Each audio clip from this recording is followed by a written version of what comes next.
Bom dia a todos. Meu nome é Carlos André, eu sou vice-presidente da Ambima e presidente do Fórum de Gestão de Fundos Mútuos aqui da associação também. Antes de mais nada, eu gostaria de agradecer a presença de todos aqui no nosso webinar e também para aqueles que estão nos acompanhando pela internet. Gostaria de agradecer a participação da CVM, na pessoa do Daniel Maeda, que é o superintendente de Relações com Investidores Institucionais, e do Fábio Cepeda, do Cepeda Advogados, que vão nos ajudar bastante aqui nesse nosso debate. Nós, hoje, aqui estamos reunidos para debater as implicações que a Lei 13.874 traz para a indústria de fundos. É uma lei que aborda diversos pontos antigos de debates aqui na associação, conhecida como Lei da Liberdade Econômica, e que certamente tem tudo para se tornar um marco para a nossa indústria de fundos de investimento. A indústria de fundos ela encerrou setembro com mais de 5 trilhões sob gestão, mais de 18 mil fundos, 613 gestoras e 84 administradores, de acordo com dados aqui da associação. A avaliação de novas e melhores maneiras de fazer a gestão de recursos é algo que nós, aqui na Ambima, buscamos sempre incluir nas nossas pautas de debate. A falta de clareza sobre o papéis e responsabilidade de vários dos agentes de mercado, como os administradores, gestores e custodiantes, sempre gerou distorções de interpretação, sobretudo no judiciário, acerca dos limites de atuação de cada um desses agentes. Como associação, nós trabalhamos ativamente junto ao governo e ao Congresso durante toda a tramitação da proposta da lei, para que essa lei trouxesse importantes avanços para a nossa associação. Entre os principais avanços, podemos citar limitação da responsabilidade dos cotistas, definição mais clara da responsabilidade dos prestadores de serviço, maior segurança jurídica para a indústria como um todo e a possibilidade de criarmos classes distintas e estratégias diferentes dentro de um mesmo fundo, redução dos custos de observância, que é uma pauta também que está sempre permeando tanto a Ambima quanto o CVM. Pensamos em inaugurar as discussões sobre o tema com o envolvimento de maior número possível de associados aqui da Ambima, e por isso organizamos esse evento. Agora teremos a oportunidade de trabalhar juntos para a implementação dos avanços trazidos na lei e contamos com o apoio de todos nessa jornada. Então, para a gente iniciar aqui, eu gostaria de chamar aqui ao palco o Daniel Maeda, superintendente de Relações com Investidores Institucionais da CVM. Daniel.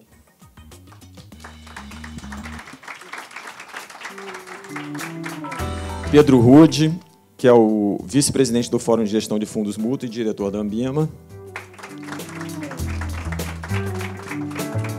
Silmar Abacani, presidente do Fórum de Apoio Jurídico e representante desse fórum no Fórum de Serviços Fiduciários. E, por fim, o Fábio Cepeda, sócio fundador do escritório de advocacia Cepeda Advogados.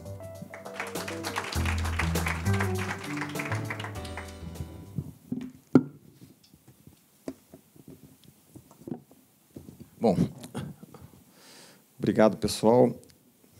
Nós vamos começar com uma apresentação do Fábio, só para explicar um pouco a dinâmica aqui. Nós vamos começar com a apresentação do Fábio sobre os principais avanços trazidos pela Lei 13.874, seus efeitos práticos, desafios sobre a dinâmica da indústria e potenciais mudanças nos modelos de negócio, tanto de gestoras quanto de administradoras. Em seguida, o Daniel Maeda vai nos dar o ponto de vista do regulador, muito esperado, como sempre, né, Daniel?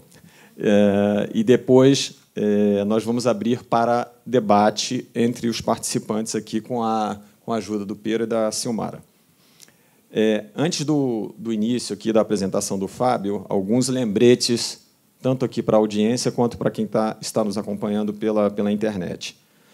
Todos podem encaminhar perguntas que serão, na medida do possível, respondidas durante o debate, né? Para quem está assistindo via internet online, vocês podem enviar as perguntas pelo sistema, que nós vamos acompanhando por aqui, eu vou acompanhando aqui pelo tablet. E, para quem estiver na plateia, eu só peço a gentileza de fazerem suas perguntas utilizando o microfone, para que quem está nos acompanhando online possa também ouvir. basta levantar a mão e nós levamos aí os microfones. Então é isso. Vamos começar com a apresentação do Fábio. Fábio, obrigado. Carlos André, brigadíssimo.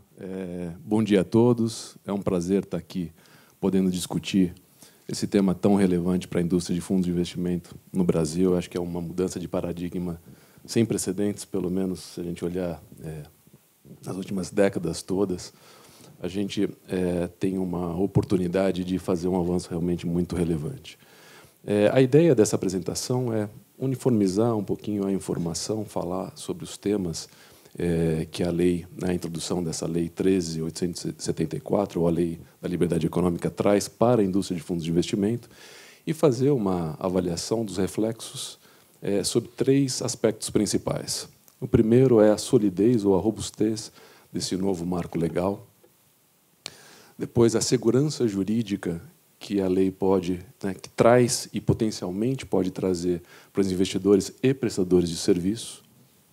E, por fim, falar das inovações e as potenciais reduções de custos que a lei também traz ou poderá trazer, aí, dependendo da regulação também.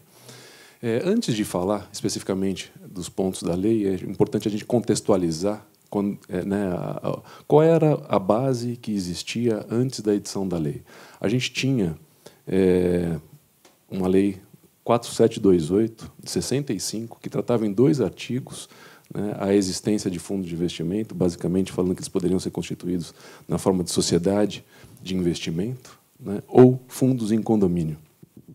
Bastante confusa, bastante opaca, se a gente for tratar a evolução da indústria a partir de 65, então muita coisa naturalmente mudou a partir de então. Você tinha, posteriormente, em 70, uma resolução do Conselho Monetário Nacional afastando a possibilidade, ou restringindo em muito a possibilidade de criar fundos como sociedade de investimento e incentivando a criação de fundos como condomínio.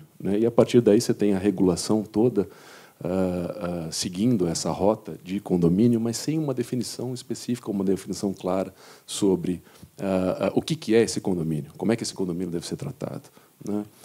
Isso gerava dois aspectos bastante negativos, se a gente quiser. O primeiro é, obviamente, uma fragilidade jurídica.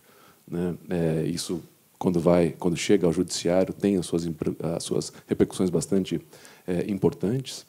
E também uma fragilidade para o próprio regulador, que muitas vezes se limitava a editar um caminho melhor para a própria indústria, porque não achava que possuía, talvez, a força necessária, a competência necessária, ou, pelo menos, ter algumas restrições que deveriam ser superadas para que a gente conseguisse, no âmbito regulatório, evoluir também.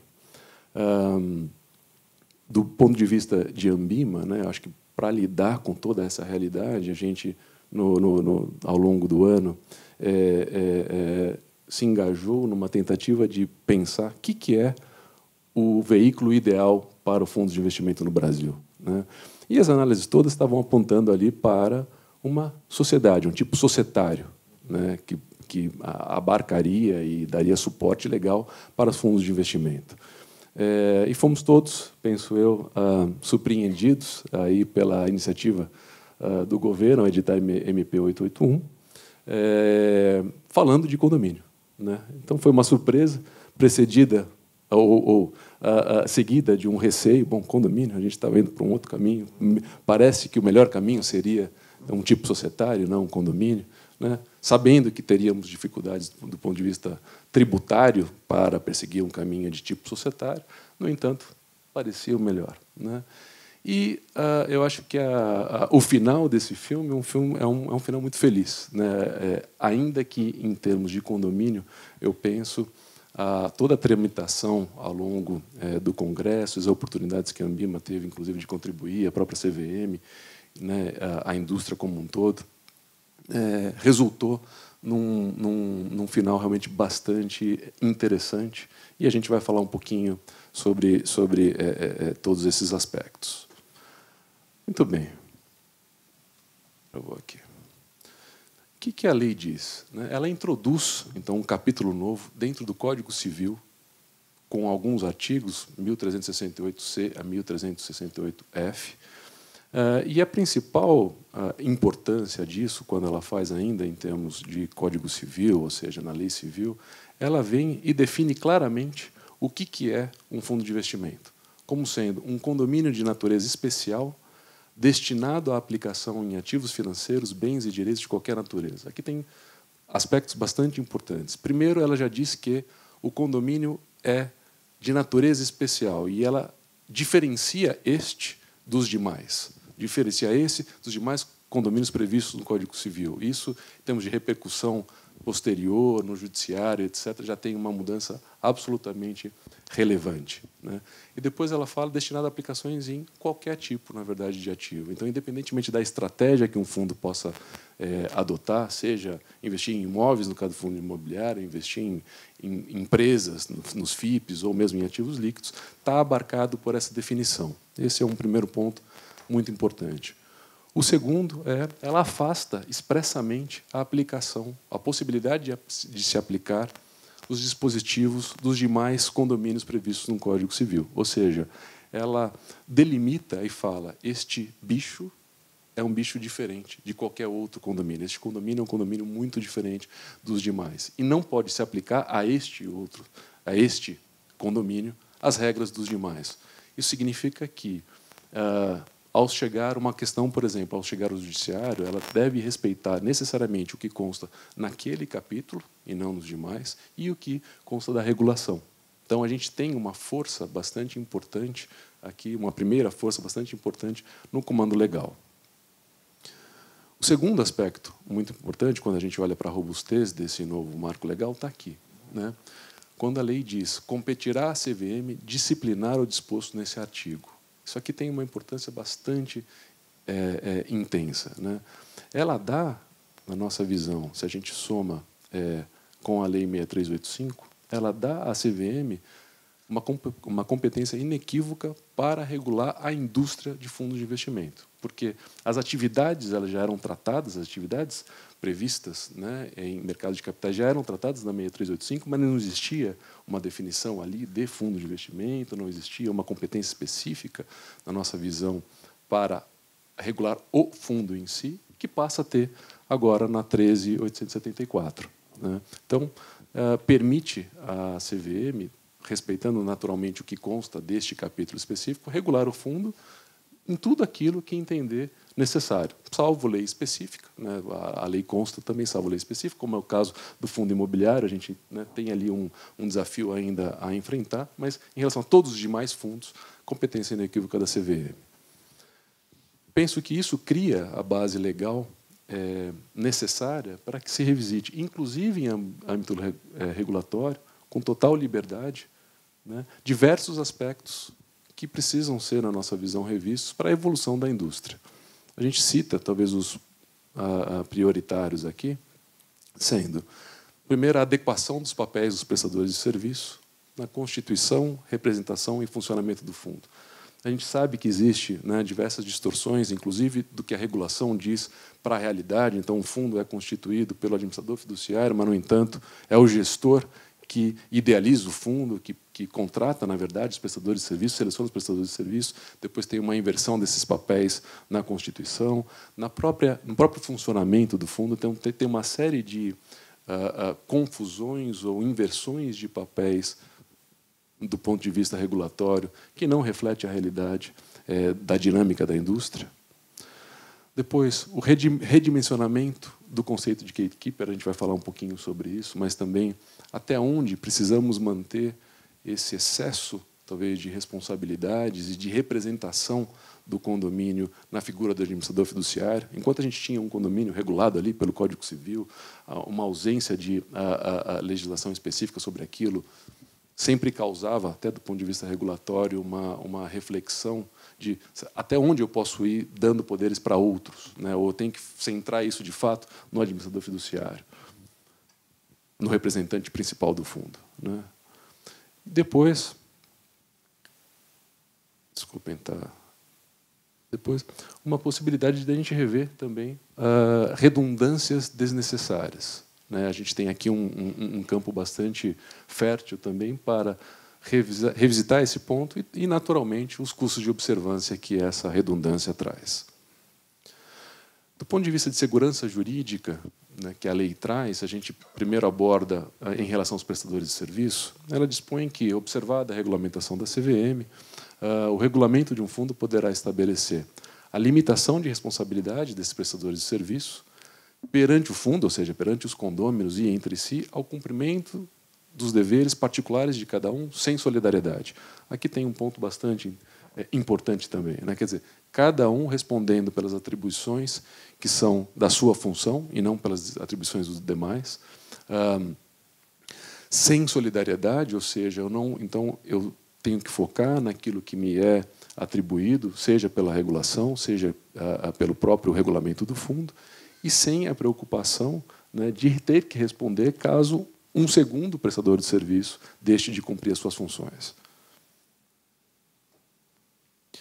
A lei vai além e diz que a natureza de obrigação desses prestadores de serviço é uma obrigação de meio. Aqui tem um ponto muito importante também para a segurança jurídica dos prestadores de serviço, no sentido de eu sou responsável por cumprir a regulação, cumprir o mandato do fundo, etc., mas eu não sou responsável pelo resultado da minha prestação de serviço. Eu preciso prestar o serviço corretamente, mas se há, por exemplo, uma perda no fundo, o gestor não será responsabilizado porque não entregou a expectativa de retorno dos seus investidores ou, enfim, a proposta que ele se colocava. Basta que ele atenda, né, os requisitos para a prestação de serviço, basta que ele siga o mandato e faça isso de maneira diligente, né? Além disso, a lei diz que a eventual responsabilização do prestador de serviço deverá sempre levar em consideração os riscos inerentes às aplicações nos mercados de atuação do fundo de investimento. Ou seja, cada fundo possui, obviamente, uma política de investimento. Essa política de investimento traz repercussões do ponto de vista de risco, né? E um prestador de serviço não pode ser responsabilizado por esses riscos, né? Há, naturalmente, uma observância dos investidores, um conhecimento dos investidores que estão assumindo aqueles determinados riscos quando investem naquele fundo ou naquela estratégia. Então, é uma proteção. Se a gente olha tudo isso em conjunto, a gente tem uma elevação do nível de proteção aos prestadores de serviços de maneira bastante importante. Quando a gente olha agora do foco do investidor, a gente tem uma mudança também muito desejada há muito tempo pela indústria, que é a possibilidade de limitar a responsabilidade dos cotistas aos valores aportados no fundo, e não, como a gente tinha na regra anterior, a possibilidade de chamada de aportes adicionais caso acontecesse patrimônio líquido no fundo. Isso é uma mudança substancial. Isso aqui aproxima a nossa indústria a, na minha visão, qualquer indústria que, de fato, a gente queira ser comparado, e era uma mudança muito relevante. A gente, quando discute isso com investidores estrangeiros para investir no Brasil, a gente percebe o tamanho da distorção da nossa indústria em relação a isso.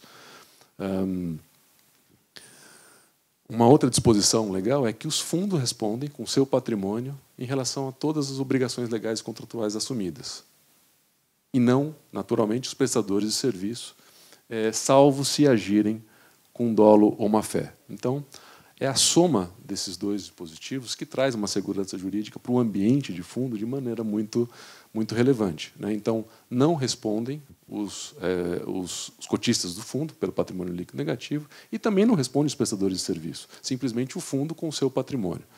Muito bem. E se ocorre um patrimônio líquido negativo, né? Qual é a solução que a lei traz? A insolvência civil. Isso aqui, se a gente fizer uma comparação muito breve, isso aqui seria o equivalente a uma falência de uma pessoa jurídica, né? Então, uma vez que ocorra, tanto os credores do fundo quanto a própria CVM ou os cotistas em Assembleia Geral podem iniciar um processo de insolvência civil. Isso implica, na verdade, um processo judicial que vai organizar o patrimônio do fundo e tentar pagar aos credores dentro da possibilidade que resulta ali no patrimônio do fundo, de maneira organizada, respeitando a ordem e o privilégio desses credores em relação ao que prevê a lei sobre insolvência civil. Para finalizar, a gente fala um pouquinho das inovações. A gente tem na lei a possibilidade de criar fundos com classes distintas e com patrimônio segregado. Aqui a gente também equipara a nossa legislação, permitindo que a gente tenha multiportfólio, ou seja, fundos com classes distintas, com estratégias distintas e voltadas a públicos diferentes. Então, a gente tem aqui uma capacidade também de evolução como indústria bastante interessante. O mesmo fundo pode ter uma estratégia multimercado, alavancado, voltado para investidores profissionais, e uma classe de ações, por exemplo, voltado a investidores qualificados, dentro de uma mesma estrutura. Isso traz agilidade de constituição, isso traz redução de custo bastante importante também. Depois, essa foi uma gratíssima surpresa que veio também na lei, a possibilidade de se fazer o registro dos regulamentos exclusivamente na CVM, e isso já ser condição suficiente para publicidade e oponibilidade a terceiros, ou seja, basta que eu registre lá e não mais em títulos e documentos. Isso, obviamente, traz uma redução de custo bastante relevante para os fundos e, consequentemente, para os seus cotistas. E, com isso, eu concluo essa apresentação, mas fazendo talvez alguns pontos. O primeiro nós estamos diante do marco legal, na nossa visão, necessário e bastante sólido para a evolução da indústria. Com isso, a gente tem um avanço, né, muito importante e uma oportunidade, talvez, da gente realmente equiparar a nossa indústria ao padrão internacional, aos padrões internacionais dos principais lugares onde a gente tem a indústria bastante desenvolvida. Tem uma pergunta, né, se a lei é suficiente. A lei por si só é suficiente, né, basta, né, com todas essas qualidades que de fato a lei tem, é suficiente para a gente fazer esse avanço ou aproveitar essa oportunidade?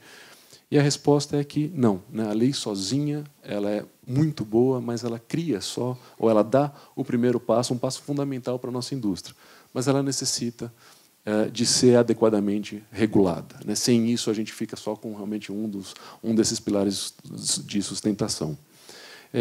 Propositalmente, eu fiz essa última colocação, porque foi a forma que imaginei passar a bola aqui para o Daniel, né, trazer a visão do regulador e, naturalmente, tratar todas essas questões. Daniel, você me desculpe a construtiva provocação, mas, sem dúvida, foi essa a intenção. Então, fico, obviamente, à disposição do debate e agradeço a oportunidade aqui, Carlos André. Excelente, Fábio. Bom, aí, como você já colocou, acho que só pequenos comentários. Acho que você colocou muito bem a questão de que o marco surpreende. Assim, a gente pode falar de uma certa forma surpreendentemente, né, porque ele acabou, inclusive, se antecipando a algumas discussões que nós tínhamos aqui internamente, né, então surgiu e saiu muito satisfatoriamente, eu acho, de uma maneira geral, e endereçando diversos pontos que nós já havíamos discutido. Isso é muito bom.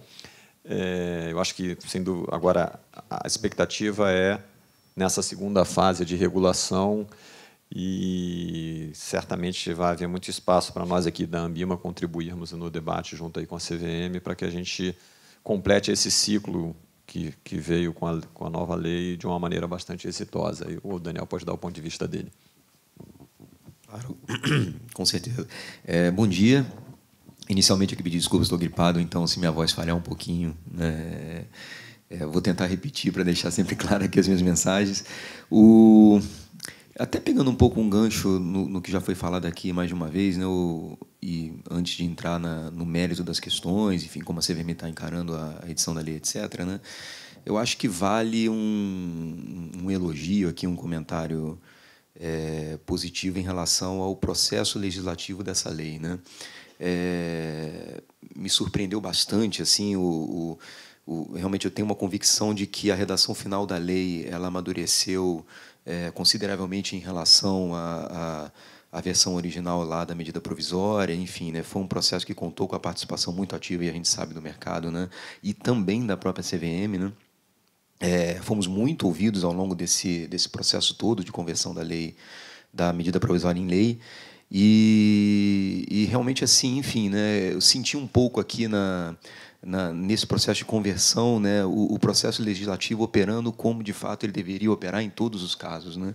Foi muito positivo assim, perceber o caminho que foi tomando essa discussão ao longo do tempo, né? Então, acho que esse elogio assim, para as instituições, né, enfim, para o processo legislativo, de uma forma geral, é um elogio muito justo de se fazer, né? Dado que, enfim, né, não raro, às vezes a gente critica isso, né, fala, poxa, mas o processo legislativo, né, às vezes o que sai lá na lei não é nada do que, né, se pediu lá no começo e tal, e nesse caso realmente eu acho que a gente conseguiu chegar num resultado muito interessante mesmo, né? E óbvio que isso já tem um gancho até com o que eu gostaria de colocar como primeiro comentário em relação à lei. É realmente uma redação legal que está muito alinhada com expectativas, visões, etc., da CVM, né? E aí vou aqui evoluindo, né, nos pontos que eu considero mais centrais, né, da lei em si, né? E, obviamente, todos eles já foram mencionados pelo Fábio também. Primeiro, essa questão da competência legal ampla, né, que, de fato, foi muito oportuno que tenha surgido, né, no âmbito legal. Eram muito frequentes essas discussões doutrinárias, ainda que na prática, né, a CVM sempre tenha tido uma visão muito clara, né, sobre essa questão do alcance legal dela em relação aos fundos, né, mas realmente se abria muita discussão doutrinária sobre isso, né, essa questão da equiparação aos condomínios, né, de uma forma geral, né, já previsto na lei civil e tudo mais, e óbvio que isso... O meu ponto né, talvez não faltasse clareza em relação ao papel da CVM sobre os fundos, mas faltava, de fato, concordo, muita segurança jurídica, né? Sempre se poderia polemizar, né, um pouco desse alcance legal que a CVM teria sobre os fundos, né, especialmente em discussões judiciais, etc., né? Isso foi tudo superado agora com a Lei 13.874, que bom que foi assim. De fato, estabelecer um marco legal em si, né, é muito positivo, né, você ter a chance de poder apontar para um dispositivo específico do Código Civil sempre que você quiser falar do assunto, né, é muito positivo. E aí, sem dúvida, assim, as três grandes inovações, né, as três grandes provocações, né, que a lei trouxe no detalhe maior, né, para a indústria de fundos são, né, sem sombra de dúvida, a questão da responsabilidade limitada dos cotistas, a questão da responsabilidade solidária dos prestadores de serviço e a questão das classes de cotas. Assim, nos parece aquilo que, como foi, inclusive, estressado no comunicado que publicamos lá no nosso site no dia seguinte à lei, aqueles que demandam, né, uma necessidade de regulamentação, de explicitação, detalhamento maior por parte da CVM, né? Algumas são mais ali autoaplicáveis e talvez a melhor evidência disso seja essa questão do registro dos regulamentos apenas na CVM, né? Tanto que e aí até como uma mensagem institucional da CVM da importância que nós damos ou demos, enfim, para a edição da lei, né? Já foi editada uma instrução que já está em vigor, etc., né? Tratando desse tema específico do registro apenas na CVM dos regulamentos, né? Naquilo que entendíamos que já havia realmente uma aplicação imediata, a gente já tentou ali, né, se antecipar. Óbvio que existem certos pontos ali de aplicação imediata que enfim, onde não existe mesmo uma necessidade de regulamentação complementar da CVM, né? Pegar aqui um exemplo, por exemplo, essa questão que o Fábio já estressou aqui da obrigação de e-mail, né, que deu essa clareza também para a natureza do serviço. Mas, para outros, como, por exemplo, o registro do regulamento do fundo apenas na CVM, de fato, a nossa própria regulamentação tinha lá disposições que iam de encontro a isso, né? E aí havia, de fato, a necessidade de uma regulamentação que corrigisse, né, essas remissões, e isso foi feito de forma bastante prioritária lá na CVM. Essa instrução já saiu, né? E temos aí já um novo regime, né, nesse sentido, né? Eu sei que, obviamente, isso não esgota o assunto, tá? A gente tem aí várias outras frentes, né?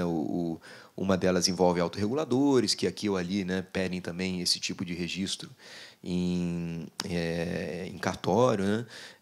Outra é a questão da Receita Federal, né, que, enfim, e aí a gente tem uma questão de referência circular, né, nisso, porque a CVM pede o CNPJ, a Receita Federal com a lei agora, enfim, a princípio pediria, né, o registro na CVM, então, quer dizer, a gente está aqui tentando desatar esse nó com a Receita Federal no momento, mas É óbvio que é uma discussão em si, né, que tem seus desdobramentos operacionais, né, até por envolver outros, vamos chamar assim, stakeholders, né? Então, a discussão não acabou. Mas, pelo menos, o primeiro passo, que nos competiria mais diretamente, que é mudar a regulamentação, isso já aconteceu. Mas, voltando para o que demanda, efetivamente, uma regulamentação específica da CVM, o que eu gostaria de deixar aqui de mensagem, né? Primeiro, nossa estratégia. O que a CVM pretende, ou como a CVM pretende administrar essa questão. A ideia é que, enfim, e aí, obviamente, baseado na premissa de que são discussões bem complexas, de fato são, bastante inovadoras, né? Editar uma audiência de natureza mais conceitual, né, trazendo efetivamente mais perguntas do que propostas efetivamente. Eu acho que seria bastante imprudente da CVM, né, tentar, já de antemão, trazer uma proposta, né? A gente não tem maturidade ainda, né, para trazer essas propostas nessa discussão. Então, a ideia é uma audiência mais conceitual, como de vez por hora fazemos, né? Fizemos com o FDIC, fizemos com 301, etc., mas trazer uma discussão conceitual para traçar esses grandes pilares, né? Quais são os grandes caminhos de regulamentação que temos que seguir, né, daqui para frente para criar esse pavimento seguro para a indústria em relação a esses 3 temas, né? E aí sim, com o feedback que o mercado trouxer para essa audiência conceitual, como um segundo passo, ou em consequência, né, num segundo passo, aí sim, enfim, firmos com audiências específicas, com propostas, etc., né? Lógico que, enfim, tudo tem um trade-off, aqui não é diferente, né? Isso alarga um pouquinho mais aqui, né, o nosso horizonte de tempo, né, para editar uma regulamentação final sobre o assunto, né? Mas, numa análise de custo-benefício, realmente parece, para a CVM, que são assuntos muito caros para a indústria. Então, não convém realmente que a gente faça nada ali muito de afogadilho, que seja uma coisa mais serena, uma discussão mais refletida, né, para que a gente possa começar com isso em boas bases, né, efetivamente, né? E, claro, como de praxe para a CVM, podendo, né, sempre contar com a contribuição do mercado, suas opiniões e tal. Isso é um pouco do que a gente pensa como estratégia, como abordagem, né? Agora, o que de antemão eu já gostaria assim de compartilhar com vocês, né, fruto das discussões que não começaram agora, tá, com a lei, começaram, como eu coloquei, com a edição da MP, né, e aí também, né, ao longo do processo de conversão da MP em lei, né? Em relação à responsabilidade limitada de cotistas, né, uma questão que nos chama a atenção em particular é essa grande questão da insolvência, né, como regulamentar esse processo de insolvência. Acho que, quer dizer, tenho a convicção, né, de que a insolvência ela está intrinsecamente ligada, né, ao conceito da responsabilidade limitada dos cotistas, né? Ela é que responde, né, à grande questão do, olha, se acontecer, né, se der errado, né, como é que funciona. E aí, óbvio, né, não poderia ser diferente quando a gente recorre lá ao capítulo da insolvência civil. É natural, né, que ele não tenha sido escrito para os fundos de investimento, né? Então, existe um deparo ali, né, que a regulamentação da CVM vai ter que enfrentar, né, para, enfim, levando em consideração a governança dos fundos de investimento, como eles funcionam, a soberania das assembleias, a participação e o papel dos prestadores de serviços, como é que você acomoda tudo isso dentro daquele capítulo de insolvência civil, né, que foi, enfim, usado como referência lá na Lei 13.874, né? Isso acho que talvez seja ali a grande questão, né? Não é a única, mas a grande questão que eu elegeria aqui para citar para vocês em relação a esse tema. Em relação ao tema da classe de cotas, é bem interessante porque talvez a gente não possa, né? Aliás, essa decisão já foi tomada lá na CVM, né?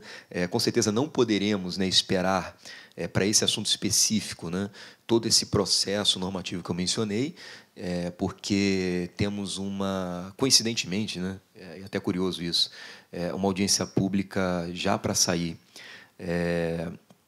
para os FDICs, que é justamente o segmento onde essa discussão das classes de cotas está mais madura, né? As classes de cotas não com patrimônio separado, tá? Já são usadas de forma muito frequente, e também existem FDICs que tentam emular, com toda a insegurança jurídica, né, que existia antes da 3874, já tentam emular também classes de cotas com patrimônios separados, né? Então, é o segmento que mais testa esse conceito hoje. Então, é muito oportuno que e necessário, na verdade, né, que na audiência pública, que soltaremos muito em breve, ainda esse ano, e sem querer fazer promessas aqui pelo Antônio, né? Mas sobre os FDICs, que esse assunto seja enfrentado, não tem jeito, né? Ali, realmente, no mundo dos FDICs, e já que a lei já está aí, né, não dá para a gente soltar uma audiência pública sem enfrentar essa questão. Então, aí a gente, enfim, vai acabar antecipando um pouco nessa discussão. Claro que perdemos um pouco dessa, né, reflexão mais... enfim, né, serena ali, né, enfim, né, calma sobre o assunto, né, paciência, mas acontece, né? Então, sairá aqui na nossa proposta de audiência pública, na nossa audiência pública sobre a proposta de nova regulamentação para os FDICs, já alguma discussão sobre essa questão das classes de cotas, né? E aí, uma coisa que, na prática, a gente já vem enfrentando ali nas discussões internas, para o tema da classe de cotas, e é o que eu, assim, trago aqui como ponto principal, essa situação da governança, né, dos fundos que convivem com classe de cotas. Como é que vai funcionar isso na prática, né? A gente vai, enfim, pensar aqui numa regulamentação com classes realmente tratadas como se fossem fundos individualmente falando, né? Cada um vai ter sua assembleia com seus votos, seus cotistas, e, enfim, a vida segue dessa forma, ou vai haver algum nível, e em que nível seria esse, né, de miscigenação, algumas pautas mais macro para esse fundo, né, que deveriam envolver todos os cotistas ou não. Enfim, esse grande tema de governança aí é um tema difícil para a gente ainda de enxergar como é que ele poderia ser tratado, né? Tem outros também, tá? Mas aqui, dado o tempo, eu acho que esse que seria o que eu colocaria aqui como mais crítico. Por fim, em relação à responsabilidade solidária dos prestadores de serviço, e já tive até a oportunidade, né, Silmara, de pré-discutir isso, né, antes ainda da lei sair, num outro evento do qual nós dois participamos, né? Qual é a mensagem que eu gostaria de deixar aqui, né? No fundo, a questão da responsabilidade solidária civil, claro, né? Volto a dizer aqui, né? Responsabilidade solidária administrativa nunca existiu na CVM, mas, assim, a questão da responsabilidade solidária civil, ela realmente nunca foi um fim em si mesmo, né? Não é que a CVM acredite nessa ideia como, enfim, uma ideia de valor por si só. Na verdade, ela tem um objetivo outro, né, que ela tenta alcançar, que é essa busca do alinhamento, né, do administrador do fundo em relação ao tratamento, à administração de riscos de conformidade, né? Ou seja, fiscalizar os prestadores de serviço e, enfim, entre aspas aqui, né, ajudar os reguladores, né, a manter, né, um nível de conformidade no veículo que seja desejável para todos, né? E óbvio que, né, historicamente, para fundos administrados por, enfim, instituições com grande risco reputacional, etc., esse alinhamento, né, ele até já existia na prática, né? Isso acabou até nos dando um conforto adicional lá atrás, na 409, de estabelecer esse tipo de previsão. Mas, volto a dizer, o nosso interesse institucional de CVM como regulador é que se mantenha ou se garanta esse nível mínimo de alinhamento de interesse, entre aspas, eu não sei se esse é o melhor termo, né, mas de um bom incentivo para que o administrador, enfim, né, exerça alguma função. E aí também enfrenta um pouco essa questão que foi trazida na apresentação anterior, né, redimensionamento do papel do gatekeeper é sempre, enfim, está sempre na pauta, na verdade, né? Mas, naturalmente, assim, né, é um papel que vai continuar lá, né, com o seu redimensionamento, seja qual for o resultado dessa discussão, mas já estou acabando, né? Mas algum papel ali do administrador do fundo como gatekeeper, enfim, né, ele acaba sempre permanecendo, né? Então, essa é uma grande discussão para a gente fazer, né? A gente já tem refletido muito lá dentro da CVM, de novo, né, provocado pelas discussões do processo de conversão da MP em lei, né, internas, sobre como poderíamos, enfim, né, aprimorar essa questão. De fato, assim, numa leitura inicial, enfim, que que a gente foi fazendo, né, ao longo dessas discussões, depois da 555, que foi a última norma, né, em que revisitamos isso, né, para os fundos de ações, renda fixa, multimercado, etc., né, a 555 ela veio antes da 558, né, e que regulou de uma forma mais atual, moderna, ali, a prestação de serviço de administração fiduciária e gestão. E na 558 a gente percebe que existe enfim, essa discussão de como o administrador fiduciário deve exercer seu papel de gatekeeper, ela foi mais estressada, né?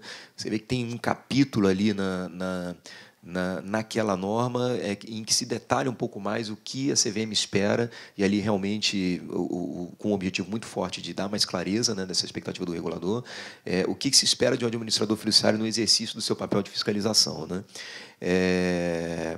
Enfim, é um capítulo que talvez, e aí eu não estou aqui, obviamente, né, decisão do colegiado, na norma a gente vai discutir isso com mais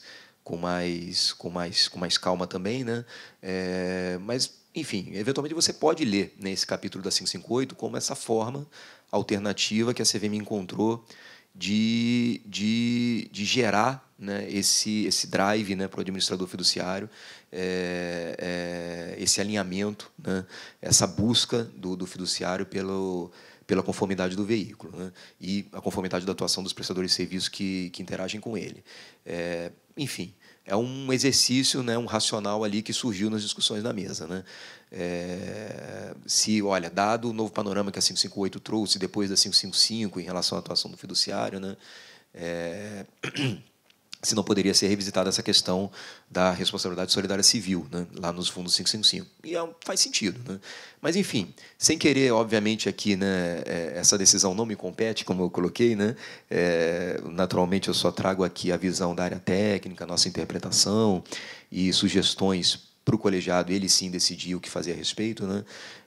Isso é um pouco como a gente enxerga a questão da responsabilidade solidária de prestadores de serviço. Realmente não é um valor em si mesmo.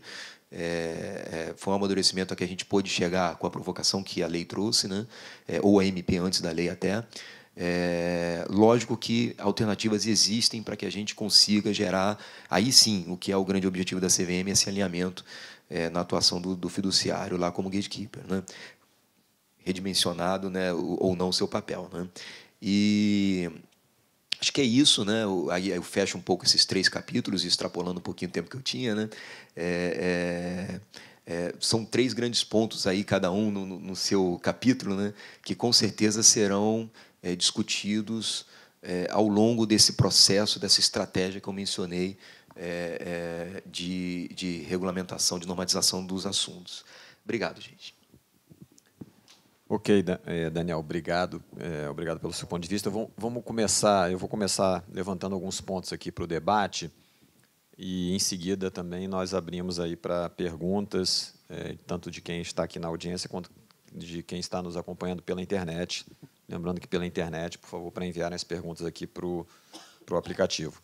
Fábio, já pegando também aí o gancho das observações do Daniel, sob a sua ótica, o que você vê de possibilidades de aperfeiçoamento já nesse contexto do reconhecimento do fundo como um condomínio de natureza especial, aí afastando todos os demais dispositivos do Código Civil, né, que seriam aqueles aplicáveis aos condomínios civis, e principalmente também considerando a CVM como tendo a competência inequívoca para fazer a regulação da indústria e dos seus próprios fundos, e já também procurando abordar essa questão da limitação de responsabilidade do administrador, demais prestadores de serviço, esse papel de gatekeeper, já para você nos dar aí um pouco da sua visão em relação a pontos para serem esclarecidos ou aperfeiçoados. Perfeito. Bom, primeiro, eu acho que essa menção à competência agora inequívoca, né? Eu acho que o Daniel coloca bem, quer dizer, não é que não era claro, eu acho que era claro, mas sujeito a talvez questionamentos jurídicos indesejados. O que a gente tem partindo dessa premissa, né? Posso regular de maneira completamente ampla, respeitando o que dispõe o capítulo agora de fundos de investimento. Se posso, o que seria o ideal? né? E acho que esse ideal, em termos de regulação, de função do gatekeeper, de divisão de funções entre os prestadores de serviço, na minha visão, deveria ser algo que tivesse em conta sempre dois pilares, né? O primeiro é o que desejamos para a indústria de fundo de investimento no Brasil, principalmente se compararmos a indústria a outras indústrias onde entendemos ou reputamos como uma boa comparação, de um lado, e de outro lado, naturalmente, a proteção dos investidores, né? Acho que se a gente abandonar um desses pilares, e não é um único, né? Não é nem só a proteção dos investidores e nem só o desejo que essa indústria seja o mais eficiente possível. Se a gente abandonar um desses pilares, certamente a gente não terá uma legislação e uma regulação adequada. Então, levando isso em conta, por exemplo, para tratar da questão do gatekeeper, a minha visão é algum nível de supervisão, algum nível de atribuição a uma dessas figuras, ou mais de uma dessas figuras, em termos de gatekeeping para o fundo como um todo, é desejado. Eu costumo usar um exemplo que eu acho que reflete bem o que eu imagino como uma situação ideal, né? Você ter, na função de um gatekeeper, obrigações em relação ao fundo em si, eu acho que é o ideal. O que a gente está falando? Então, por exemplo, na função entre administrador fiduciário e gestor, né? O gestor é o responsável por observar o enquadramento da carteira, comprar os ativos que podem ser comprados, enfim, monitorar aquilo. A responsabilidade é do gestor, inclusive algum nível de liquidez dessa carteira vis-à-vis o seu passivo, etc. Essa é uma função, né? O enquadramento da carteira é uma função do gestor. É desejado que a gente tenha uma supervisão também por uma segunda figura do administrador fiduciário sobre esse enquadramento? Claro que sim, né? Isso vem para bem da indústria, vem para bem dos cotistas, etc. Mas qual é o nível dessa supervisão? Na minha visão, deveria ser, identificado o desenquadramento, esse desenquadramento deveria ser apontado, primeiro para o gestor, para que o gestor possa, obviamente, corrigir esse desenquadramento, eventualmente para o regulador ou para o autorregulador, né? Mas a função do gatekeeper, na nossa visão, deveria chegar aí, né? Eu identifiquei o desenquadramento, eu apontei o desenquadramento e apontei para que providências fossem tomadas e deixei todos os stakeholders sabendo daquele evento indesejado no fundo, né? Quando a gente vem e impõe ao gatekeeper, inclusive, a obrigação de ele reenquadrar a carteira, eu entendo que a gente extrapola o que seria o ideal num sistema de gatekeeping, né? E acho que vai, num segundo nível, né, que eu também talvez diria que a gente possa revisitar, a função do gatekeeper quando a gente fiscaliza o que está acontecendo no fundo, eu acho que faz muito sentido. Quando a gente fiscaliza quem são os prestadores do fundo, eu acho que tem uma incorreção, né? Atribuir uma responsabilidade para o administrador fiduciário avaliar a capacidade de um gestor realizar o seu trabalho, né? Quando a gente vê lá na 458, na 558, que sem dúvida nenhuma é uma evolução muito grande em relação ao que a gente tinha no passado, mas quando a gente vê atribuições ao fiduciário, né, no momento de contratação do gestor, por exemplo, para constituir um fundo, se ele tem ou não tem capacidade de gerir a infraestrutura, pessoas e etc., para exercer o seu papel, que são alguns dispositivos lá da 558, a gente entende que ele está fazendo uma função que talvez não fosse dele. Ele está fazendo uma função, né, que o regulador já fez, ou seja, já ao credenciar esse gestor para atuar como gestor, ele já teve um escrutínio grande em relação à capacidade desse gestor. No âmbito de autorregulação, isso acontece também, né? E aí você atribuir pela terceira vez para um administrador fiduciário fazer essa avaliação nos parece excessivo. Nos parece excessivo não só por uma análise do fato em si, mas uma análise comparativa. A gente não vê, pelo menos até onde a gente atua em jurisdições que são os principais hubs de fundo de investimento do mundo afora, a gente não vê essa atribuição sendo colocada para um agente da indústria, né? Na verdade, o contrário. Quando a gente olha também de um aspecto de como é que um fundo se inicia, o fundo se inicia em 99,9% dos casos, para não dizer em 100% dos casos, com o gestor, com uma outra figura, né? É o gestor que idealiza aquele fundo, é o gestor que imagina quais são as estratégias de investimento, qual é o público que ele vai querer acessar.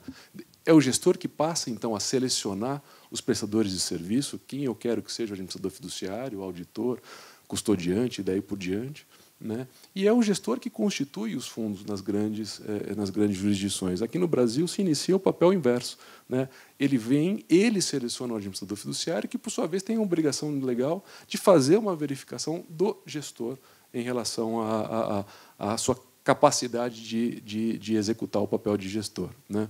Eu acho que num ambiente que você tem simplesmente eu sou o administrador fiduciário e, obviamente, vou fazer o que entendo que deva ser feito para saber se eu quero ou não prestar o meu serviço para um fundo que tem esse gestor, é uma coisa. A outra coisa é você ter uma obrigação legal, né, que te traz diversas responsabilidades, inclusive quando a gente sabe quando um assunto desse é levado para o judiciário, né, a confusão desses papéis, as obrigações de supervisão e de fiscalização que esse administrador fiduciário tem, traz necessariamente acho que uma confusão mesmo no olhar de um juiz que tem que decidir quem tinha a responsabilidade e quem arcará com essa responsabilidade, dado um prejuízo em relação aos investidores. Então, eu penso que o alinhamento da regulação em relação a quem presta que serviço, né?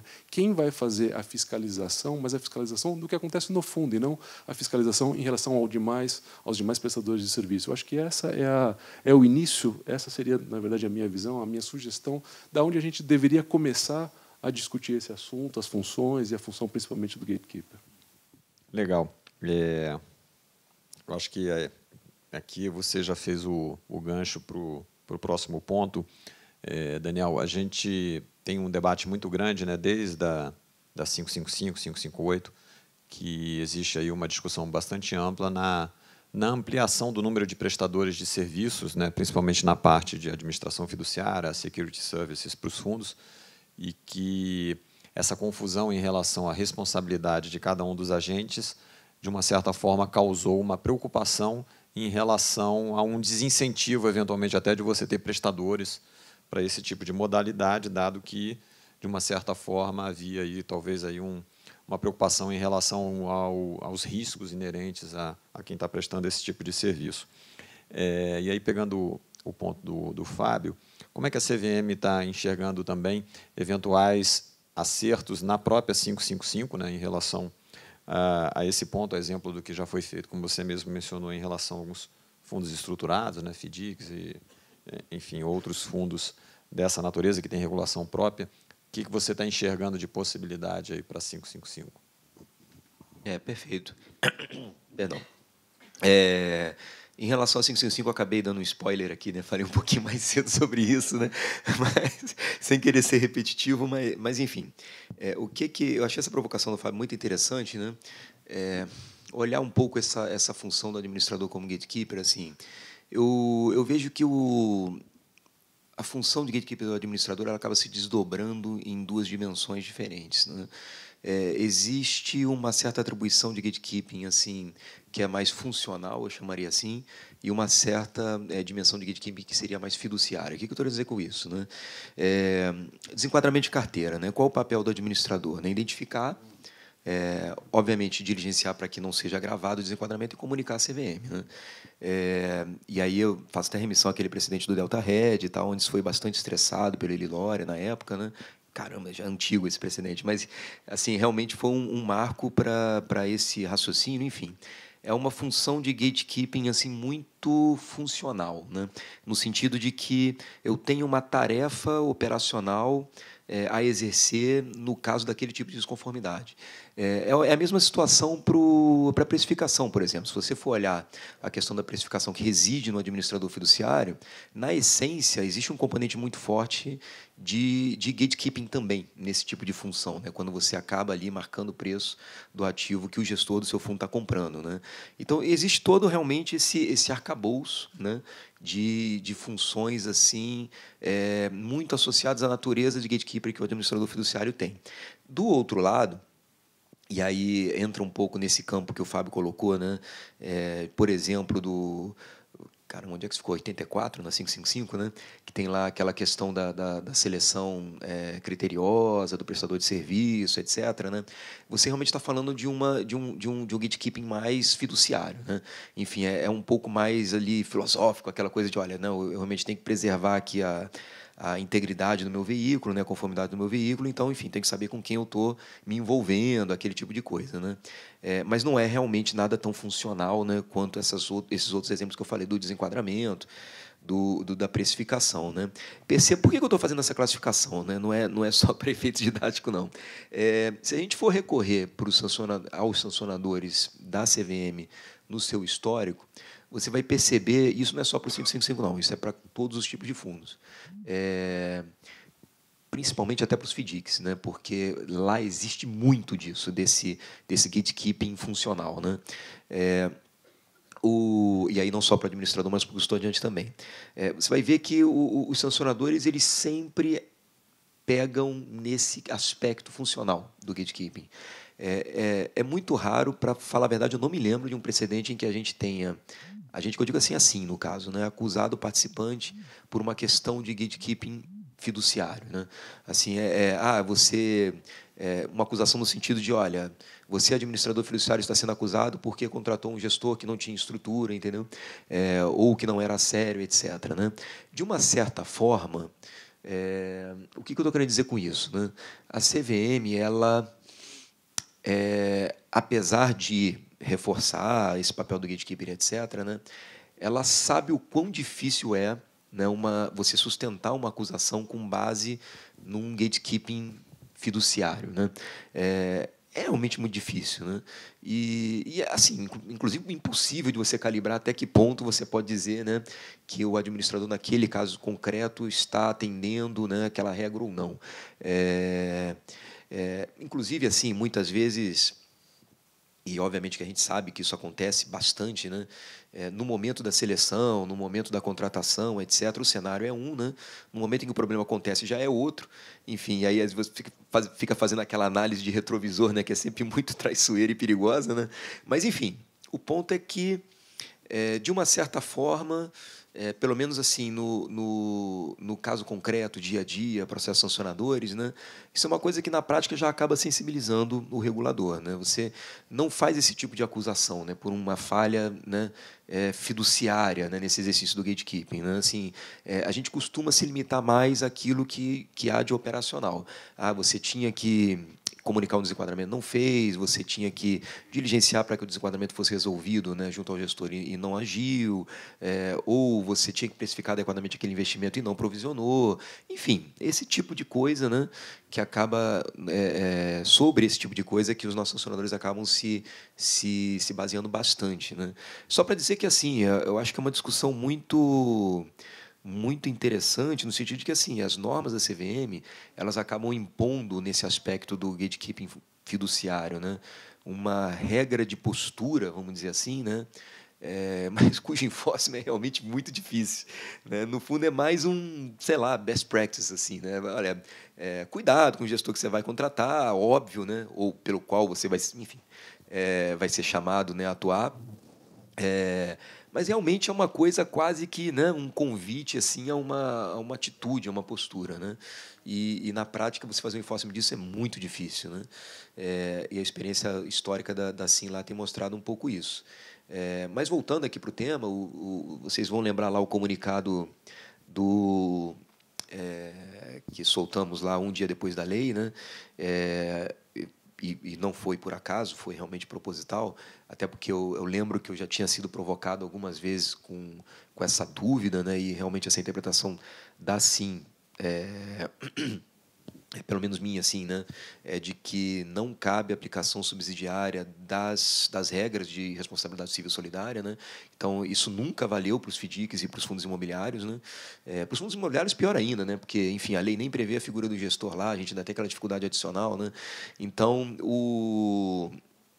o comunicado, acho que foi um bom momento até para a gente reforçar essa questão de falar, olha, o FDIC, o FII, né, não existe nada, nem numa norma, nem em outra da CVM, que preveja qualquer nível de responsabilidade solidária civil. Então, naturalmente, os prestadores de serviços não estão, nunca estiveram, na verdade, né, sujeitos a prever esse tipo de coisa no regulamento, né?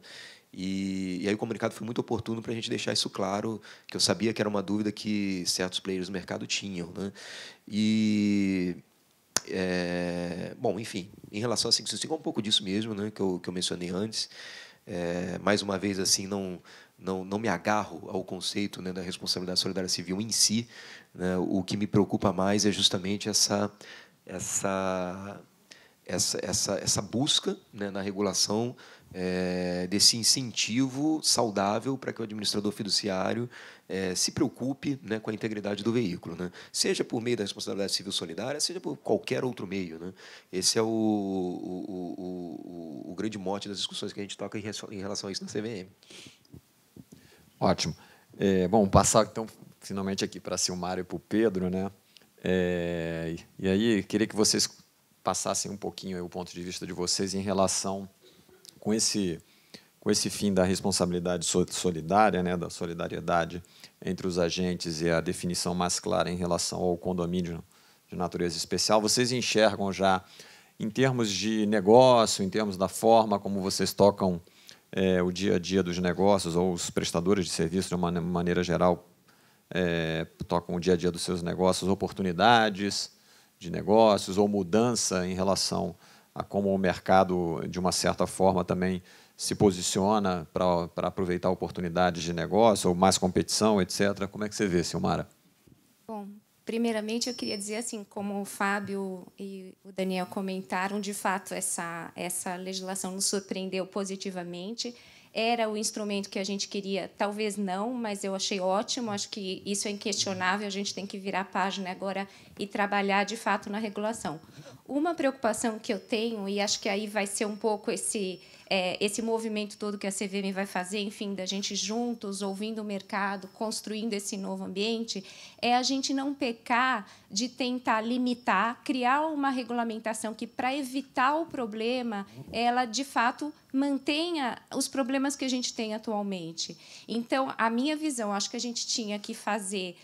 A gente tem agora o pavimento, a gente tem que colocar a sinalização de trânsito, o controle de velocidade, mas eu acho que a gente tem que fazer isso pensando na liberdade de operar do mercado, pensando na proteção do investidor, mas não perder a oportunidade de definir os papéis. E definir o papel dos prestadores não é porque a gente quer fazer menos, ou porque cada um tem que fazer aquilo que faz bem, aquilo que investiu para fazer. A gente não, na minha visão, a gente achar que alguém vai conseguir ter o controle de uma supervisão para saber esse gestor tem capacidade técnica para fazer derivativo, esse pode fazer crédito, é imaginar que o administrador está extrapolando coisas que ele não consegue. E, na minha visão, tira o nosso foco de atenção. A nossa atenção tem que estar voltada, como colocou o Fábio, como é que o fundo funciona. O fundo está enquadrado, ele tem controle de liquidez, ele está operando corretamente. E, claro, se nesse papel todo eu perceber que tem alguma coisa ali errada que extrapole como melhor prática, não só o administrador, como qualquer um da cadeia, vai levantar a mão e vai dizer isso aqui não tá legal, não obstante, não está ali prescritivamente dentre as funções. Então, eu acho que a gente tem que ousar um pouco, na minha visão, e pensar que a gente tem participantes sérios. Vamos encontrar problemas na indústria, no caminho? Acho que vamos. Aí a gente vai lidar com esses problemas. Eu acho que a gente não pode construir uma regulação pensando que vai dar o problema. Eu acho que a gente tem que pensar que a gente tem participantes muito bem estruturados e, a partir dali, a gente construir a nossa regulação. Essa é a forma que eu vejo. Agora, voltando para a minha pergunta sobre a solidariedade, eu acho super positivo, principalmente, como o Maeda colocou, a questão da responsabilidade civil no judiciário. Essa cláusula ela é muito, muito perigosa, ela traz efeitos muito negativos para os negócios, porque, na verdade, a gente não consegue fazer um business plan, porque você não sabe a que você será chamado, porque você tem ali um cheque cheque em branco. Isso é muito ruim. Então, eu até queria deixar uma sugestão aqui, Daniel, porque eu sei que esse movimento todo vai levar tempo, e eu concordo que leve, eu acho que a gente tem que gastar tempo para fazer um bom trabalho. Mas a questão da solidariedade, eu acho que ela tinha que ser, assim como a classe de cotas no FDIC que você mencionou, ela deveria ser antecipada, ao menos que fosse de acordo com o nível de investidor, o profissional qualificado, mas que ela já fosse antecipada, porque ela, de fato, ela é muito danosa para a nossa indústria. E, perante a CVM, eu acho que, não tem dúvida, as responsabilidades nunca foram solidárias, cada um responde no seu papel. O que é dificultoso é que, como você tem aquela questão do dever de diligência, que é muito genérico, muitas vezes os participantes são levados a se defender com custo de tempo, custo reputacional, e aí o colegiado tem sinalizado de forma muito positiva a divisão de papéis. Só que o caminho até você chegar ao colegiado, onde ele sinaliza a divisão, você gastou tempo, gastou dinheiro, tem questões reputacionais envolvidas. Então, minha sugestão é essa, que a gente tente, para a solidariedade, pensar um pouco na antecipação, ao menos que seja olhando o profissional e o qualificado. Então, fica aqui meu comentário. Perfeito. Eu acho que aí fica um bom gancho também para o Pedro comentar, sob a ótica de quem está também, principalmente do lado dos gestores, diferentes, eu acho que também uma realidade com diferentes interpretações, e é curioso porque também, como a indústria está se modernizando bastante, né? Distribuição por conta e ordem, né? A gente tem uma democratização de acesso muito grande, às vezes você tem diferentes prestadores de serviço com diferentes interpretações, diferentes formas de se relacionar com os gestores, né, Pedro? E aí eu queria ouvir um pouco o seu ponto de vista em relação também às oportunidades que surgem também com essa definição mais clara, né? Obrigado, Carlos. Sem sombra de dúvida, eu acho que é um avanço tremendo no nosso arcabouço. Eu acho que vai ser muito benéfico, não apenas para os prestadores, mas, em última instância, para os cotistas, para os clientes finais.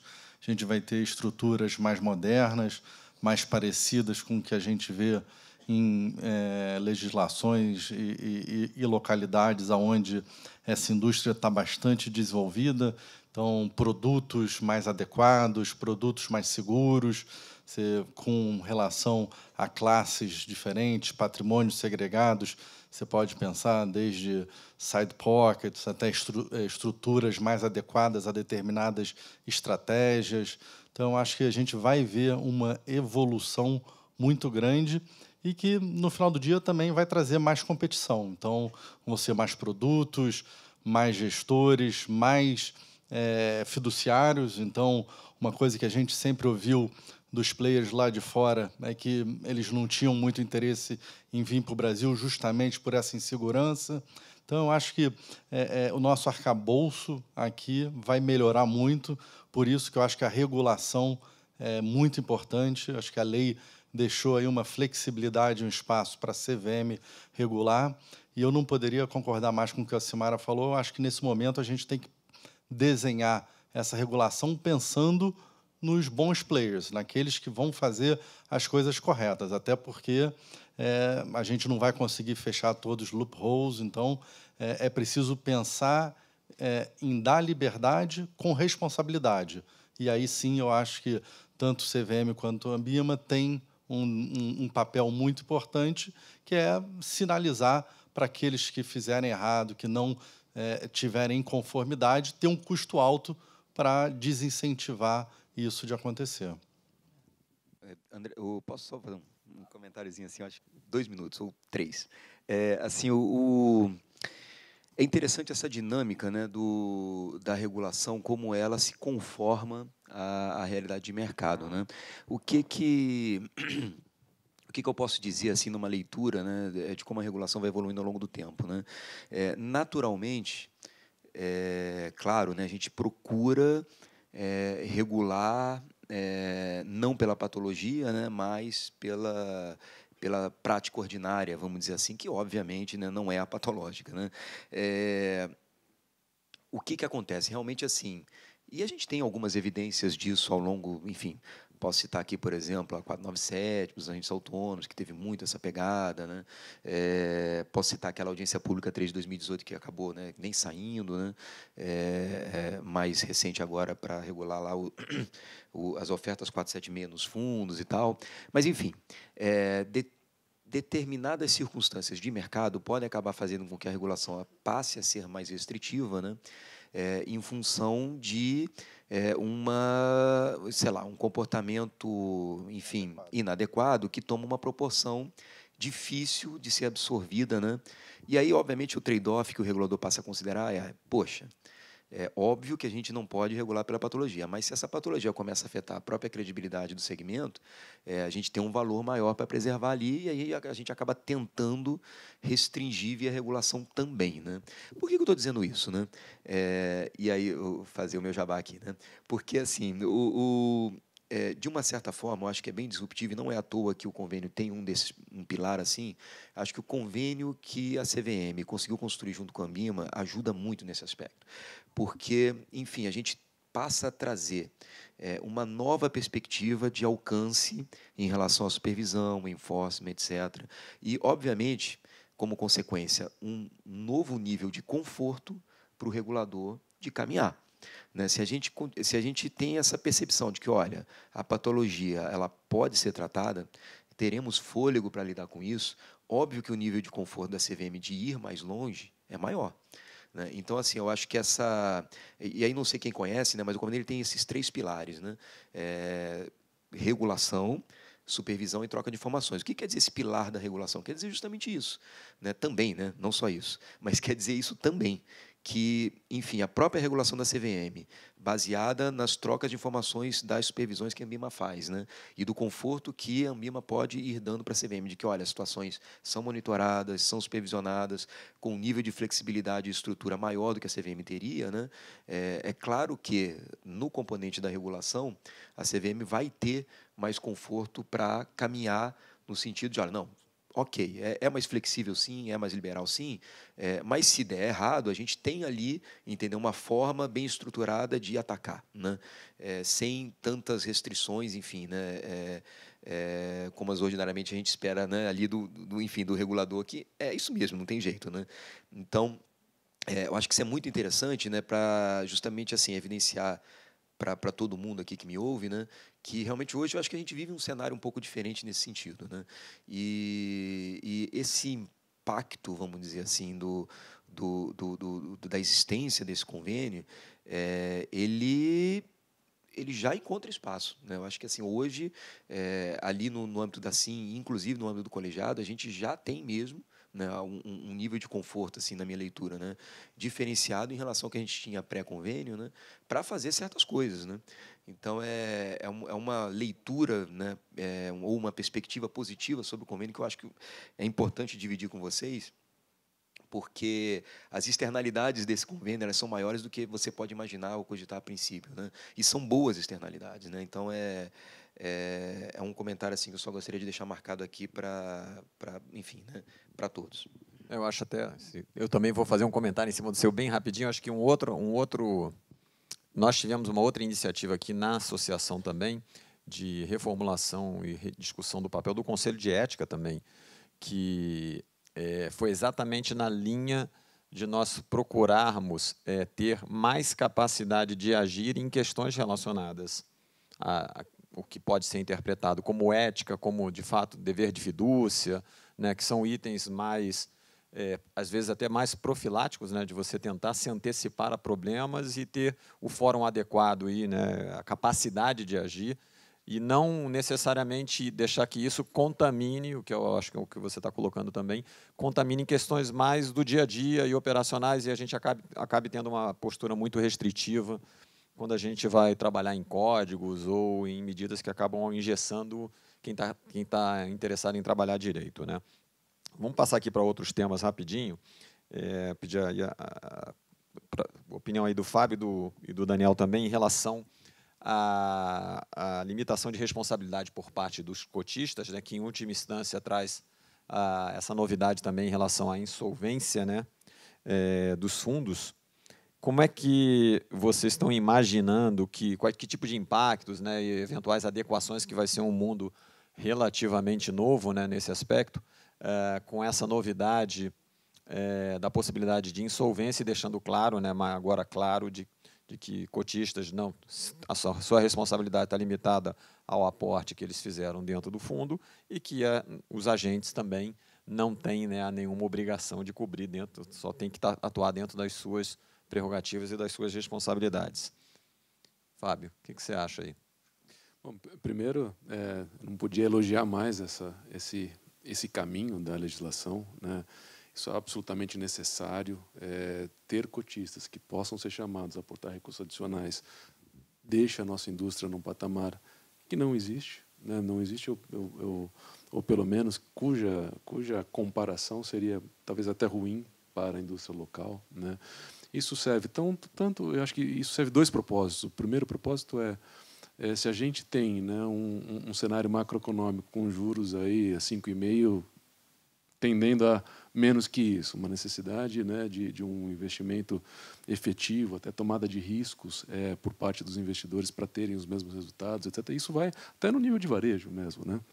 A gente tem uma indústria que põe em risco um investidor de varejo a ter que aportar recursos adicionais, me parece uma assimetria absolutamente indesejada, né, de qualquer ângulo que a gente olhe para a questão.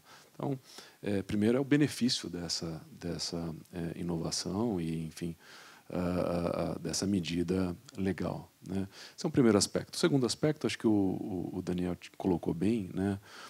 Isso resulta na insolvência civil, que vai precisar ser muito bem tratada. Está longe de ser, talvez, se eu pudesse elencar o tema mais complexo, eu diria que é esse, né? Não tem dúvida nenhuma que a gente tem aí um trabalho grande a ser feito. Claro que tem uma limitação, porque isso no final vai acabar num processo judicial e vai acabar tendo que respeitar as previsões ali estipuladas no Código Civil em relação ao benefício de ordem, privilégios e etc. E o próprio trâmite dentro do judiciário é inafastável, mas acho que cabe um nível de regulação que pode ajudar nessa dinâmica, né?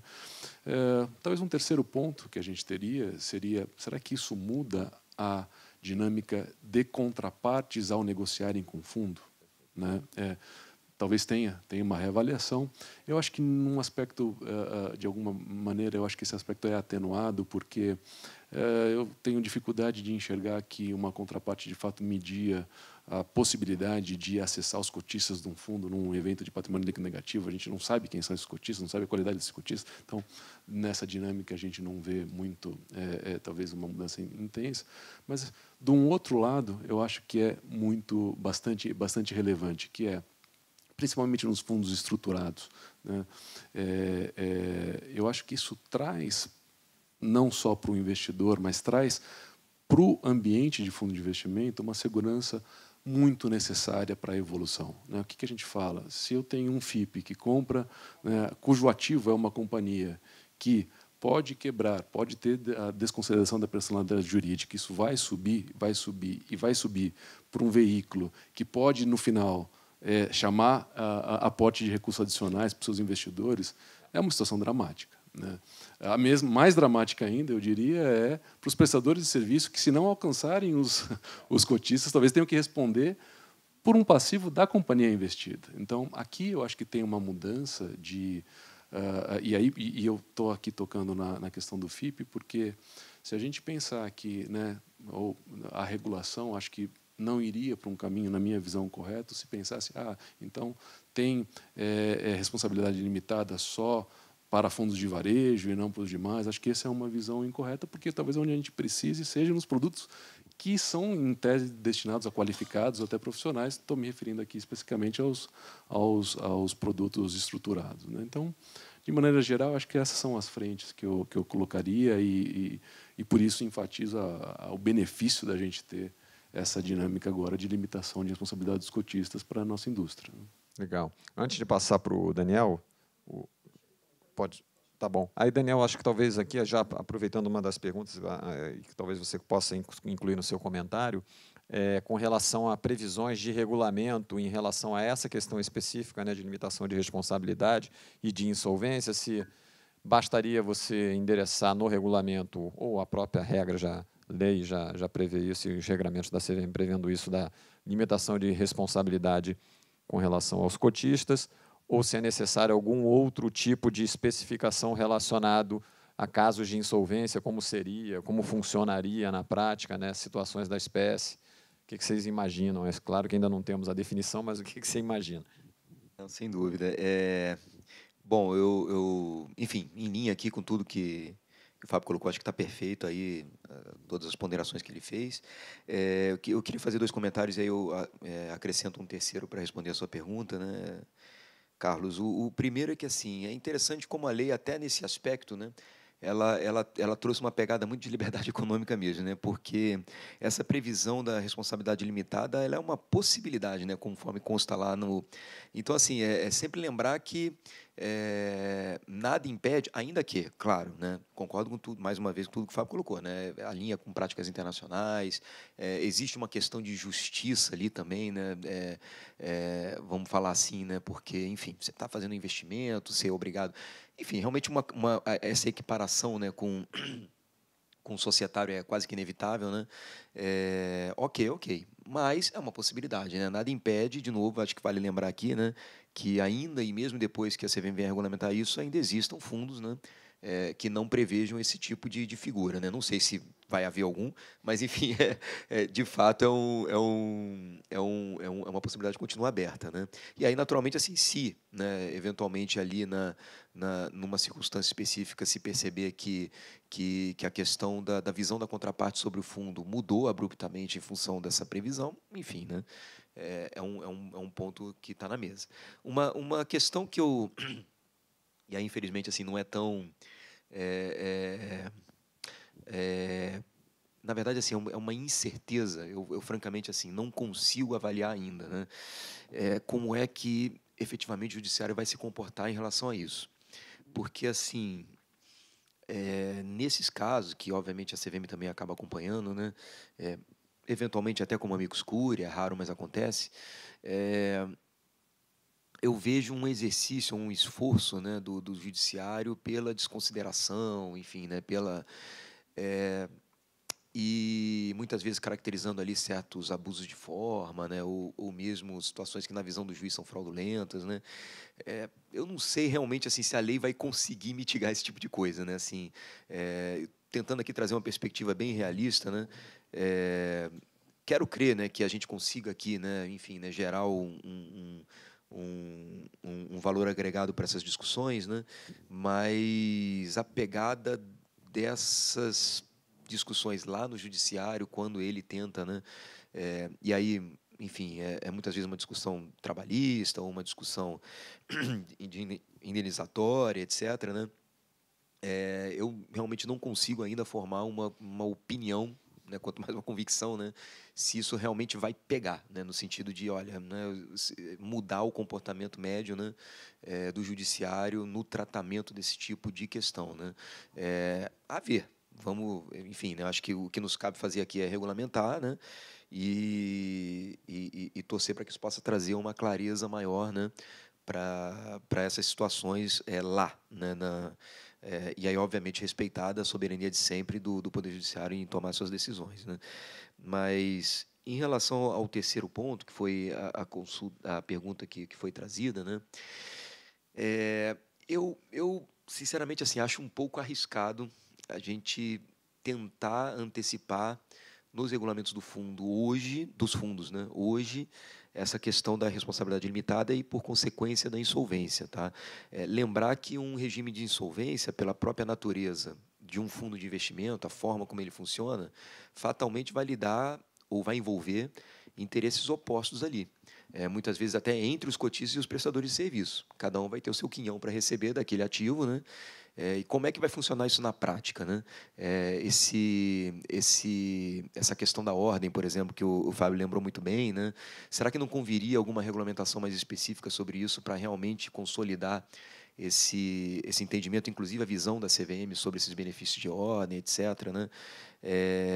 Eu acho que um fundo que tente se antecipar a isso hoje, sem esperar a regulamentação, pode acabar correndo um risco de lá num cenário de estresse, que é o cenário da insolvência, né, se vê envolvido numa discussão judicial da qual, enfim, Exatamente, sem base nenhuma. E aí, relembrar, né, que, de novo, né, hoje, na regulamentação da CVM, né, a Assembleia de Cotistas é soberana, né, ela pode deliberar, enfim, o que quiser, o dono do fundo é o cotista, né, e como é que isso convive com um regime de insolvência, onde você tem que preservar, por exemplo, né, o processo de liquidação dos ativos em si, né, e eu acho que a questão do benefício de ordem ela vem muito, né, para corresponder a essa preocupação, né. Percebe? Tem coisas aí polêmicas, né, então, assim, eu acho que é um risco desnecessário, né, o prestador de serviços querer ou, enfim, né, os envolvidos num fundo, né, querendo estabelecer isso desde já, né, sem nenhuma orientação ainda, né, no campo regulatório e, eventualmente, correr esse risco de, num processo de insolvência, se ver prejudicado, né. Enfim, aqui, até, eu acho, inclusive, né, na regulamentação do processo de insolvência, eu acho que a gente pode ajudar muito mesmo, sem dúvida, concordo plenamente, né, na visibilidade que o judiciário terá sobre o processo, né, como aplicar, né, o capítulo, né, de insolvência do Código Civil, né, para um fundo de investimento. Ali, realmente, eu acho que a CVM ela pode ajudar muito, né. E aí, de novo, volto para o meu ponto, né, realmente, eu acho que o prudente aqui, óbvio que, assim, não estou, mais uma vez, não estou tentando dizer que a nossa regulamentação se sobrepõe à lei, óbvio que não, né? A lei está aí, quem quiser fazer, enfim, né, a CVM não vai poder impedir, mas eu acho que é um risco desnecessário, né, para os prestadores de serviço. Oi, ok. Soja, tem uma pergunta aqui do Na verdade, era para explorar um pouco mais isso que você falou, Maeda, que ainda a gente não tinha tocado.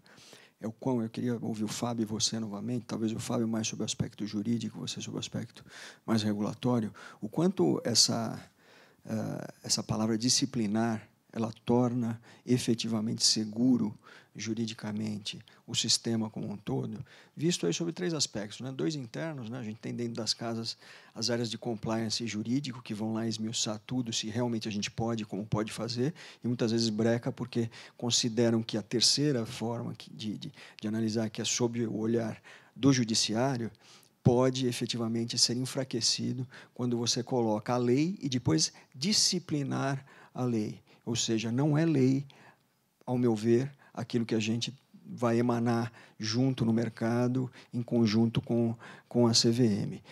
Então, primeiro, em relação a isso, quer dizer, como é que a gente faz para o máximo possível tornar isso seguro? E o segundo, é uma dúvida que eu tenho também técnica, talvez mais para o Fábio, sobre o passado, o estoque. Todo o estoque ficaria coberto e protegido ou haveria alguma dúvida, talvez no próprio judiciário? Olha, a lei posso avaliar a partir daqui, todos esses cotistas que entraram lá atrás não sabiam que teria esse formato jurídico, e extrapolando não só para aquilo que você colocou como insolvência, você como desconfiguração de pessoa jurídica, mas também sobre o aspecto de solidariedade, porque é uma grande preocupação e isso trouxe muito problema na relação gestor-administrador. Como que vocês veem que o judiciário pode encarar doravante isso vis-à-vis o estoque? Né? Perfeito, Sérgio. A segunda parte da sua pergunta é a partir de quando vale, se vai, né, e como é que está. A própria lei trata disso, e no aspecto de responsabilidade limitada dos cotistas. Isso passa a valer a partir do momento em que a alteração do regulamento é efetivamente feita. A lei dispõe expressamente sobre isso, né? O que significa isso? Na verdade, são os eventos que acontecerem a partir dali, que eventualmente gerem um patrimônio líquido negativo, seriam protegidos pela alteração e pela lei. Se esses eventos forem anteriores à mudança do regulamento, eles não teriam protegidos. Então, existe essa dinâmica, e claro que é uma dinâmica longe de ser trivial, né? Porque ainda mais num fundo que você tem a entrada e saída de cotistas, é um problema. Né? Mas, enfim, esse é o comando da lei. Na primeira parte da sua pergunta, se o fato de ainda, né, depender da disciplina ou da regulamentação da CVM, se isso fortalece ou enfraquece a lei, etc. Tem comandos da lei que são aplicáveis independentemente da regulação. A gente falou um pouquinho mais sobre isso lá atrás. Por exemplo, essa questão da a obrigação de meio e não de fim, não de resultado. Isso está na lei, isso já está valendo, né? Não depende de mais nenhuma providência do regulador, né? E isso traz muita proteção, né? Do ponto de vista de, bom, se depende da regulação, eu fico mais frágil, não era melhor estar só na lei? É o perigo que a gente teria, se esse fosse o caminho escolhido, era um engessamento ou uma... que é o que a gente tem, enfim, tenho uma opinião em relação à lei aplicável aos fundos imobiliários, por exemplo. Tem uma série de coisas que a gente vai poder evoluir para todos os demais fundos e vai estar preso na lei, né? Então, acho que a lei deveria ser tal como ela veio mesmo. Ela dá os comandos gerais, ela deixa a liberdade, como o Daniel colocou recentemente, para eventualmente ir para um caminho diferente, mas ela precisa ser realmente regulamentada, não deveria se encerrar na própria lei, né? Eu acho que o que a gente tem como desafio é como ela vai ser regulamentada. Acho que todo esse debate serve exatamente para isso, porque a gente alcança essa proteção, a gente alcança essa segurança jurídica reconhecida como uma... Primeiro, sabendo que o regulador tem poderes amplos e suficientes para regulamentar. Esse é o primeiro. Acho que esse talvez seja o mais importante aspecto dessa expressão. A segunda é, claro, que a regulação tem que ser clara o suficiente, né, para que não gere, quando os assuntos forem levados ao judiciário, não gerem dúvidas de interpretação, né? O papel do regulador, eu penso, será muito melhor desempenhado quanto mais clara for essa regulação, né? Quanto mais... E aí eu entro, acho que num ponto, talvez comentando adicional lá atrás, toda vez que a gente tem, e eu concordo com o Daniel, que do ponto de vista de decisões da CVM, isso é muito bem tratado. Eu acho que a leitura eu realmente não me recordo de uma imputação de obrigação a alguém que não era aquele de fato responsável por aquela ação, né, como o Daniel colocou. Mas eu acho que quando isso é levado da maneira que está hoje, quando eu tenho a necessidade de um agente fiscalizar o outro e não o fundo, quando eu tenho a obrigação de saber e dizer, no momento que eu estou contratando, se ele tem capacidade ou não, quando isso chega ao judiciário, chega com uma responsabilidade adicional para aquele agente, que aí sim é indesejado. Então, nossa preocupação, quando a gente coloca, não é no âmbito regulatório, ou de decisões ou eventuais punições regulatórias, mas sim quando isso chega ao judiciário. E por isso que talvez a gente revisitar todo esse assunto seria muito necessário. Aí cabe, só de tua colocação que foi perfeita, bom, eu preciso de uma regulação muito clara. Eu preciso entender exatamente qual é o papel de cada um, sem sobreposições em relação aos agentes, e sim em relação às funções desempenhadas dentro do fundo.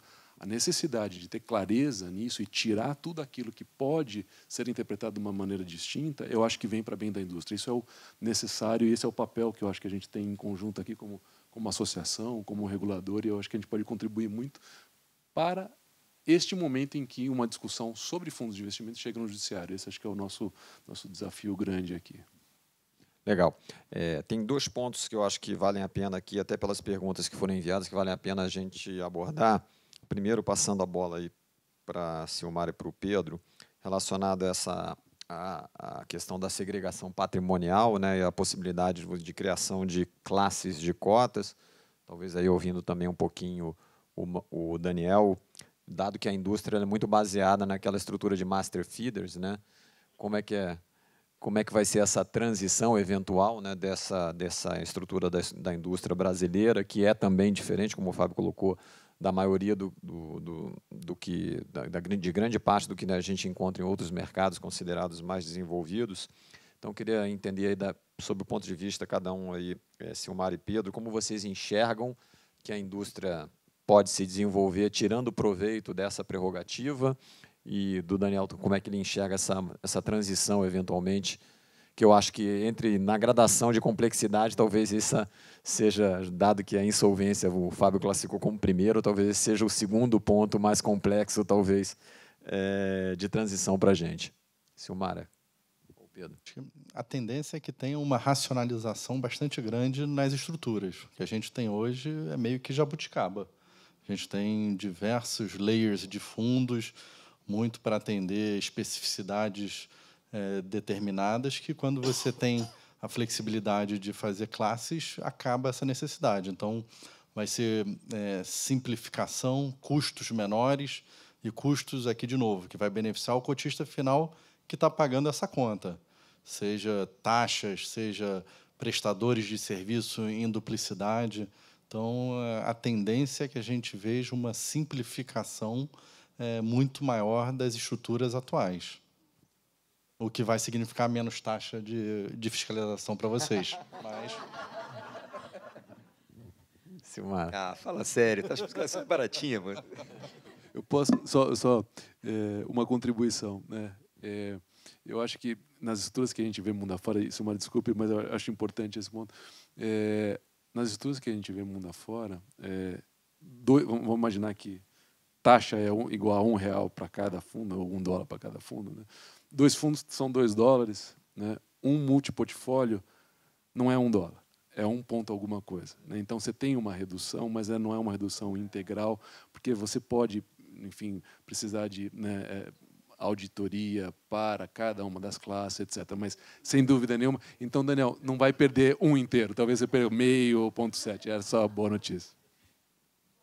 Eu acho que o produto final dessa mudança vai ser muito bom, mas para a gente atingir esse produto final, a gente vai ter que passar por grandes mudanças sistêmicas, então, nas nossas casas, obviamente, porque vamos pegar um exemplo do enquadramento. Hoje, a gente faz o enquadramento ali, fixando as regras nos sistemas, por fundo. Então, a gente é guiado pelo CNPJ. Acho que a nossa indústria trabalha guiada pelo CNPJ. Então, a gente vai ter que se recriar sistemas, recriar processos. Então, de repente, eu vou ter que ter um processo de cadastro para aquela classe, porque o público-alvo daquela classe é distinto da outra. Então, assim, é a gente se reinventar, que eu acho uma coisa boa.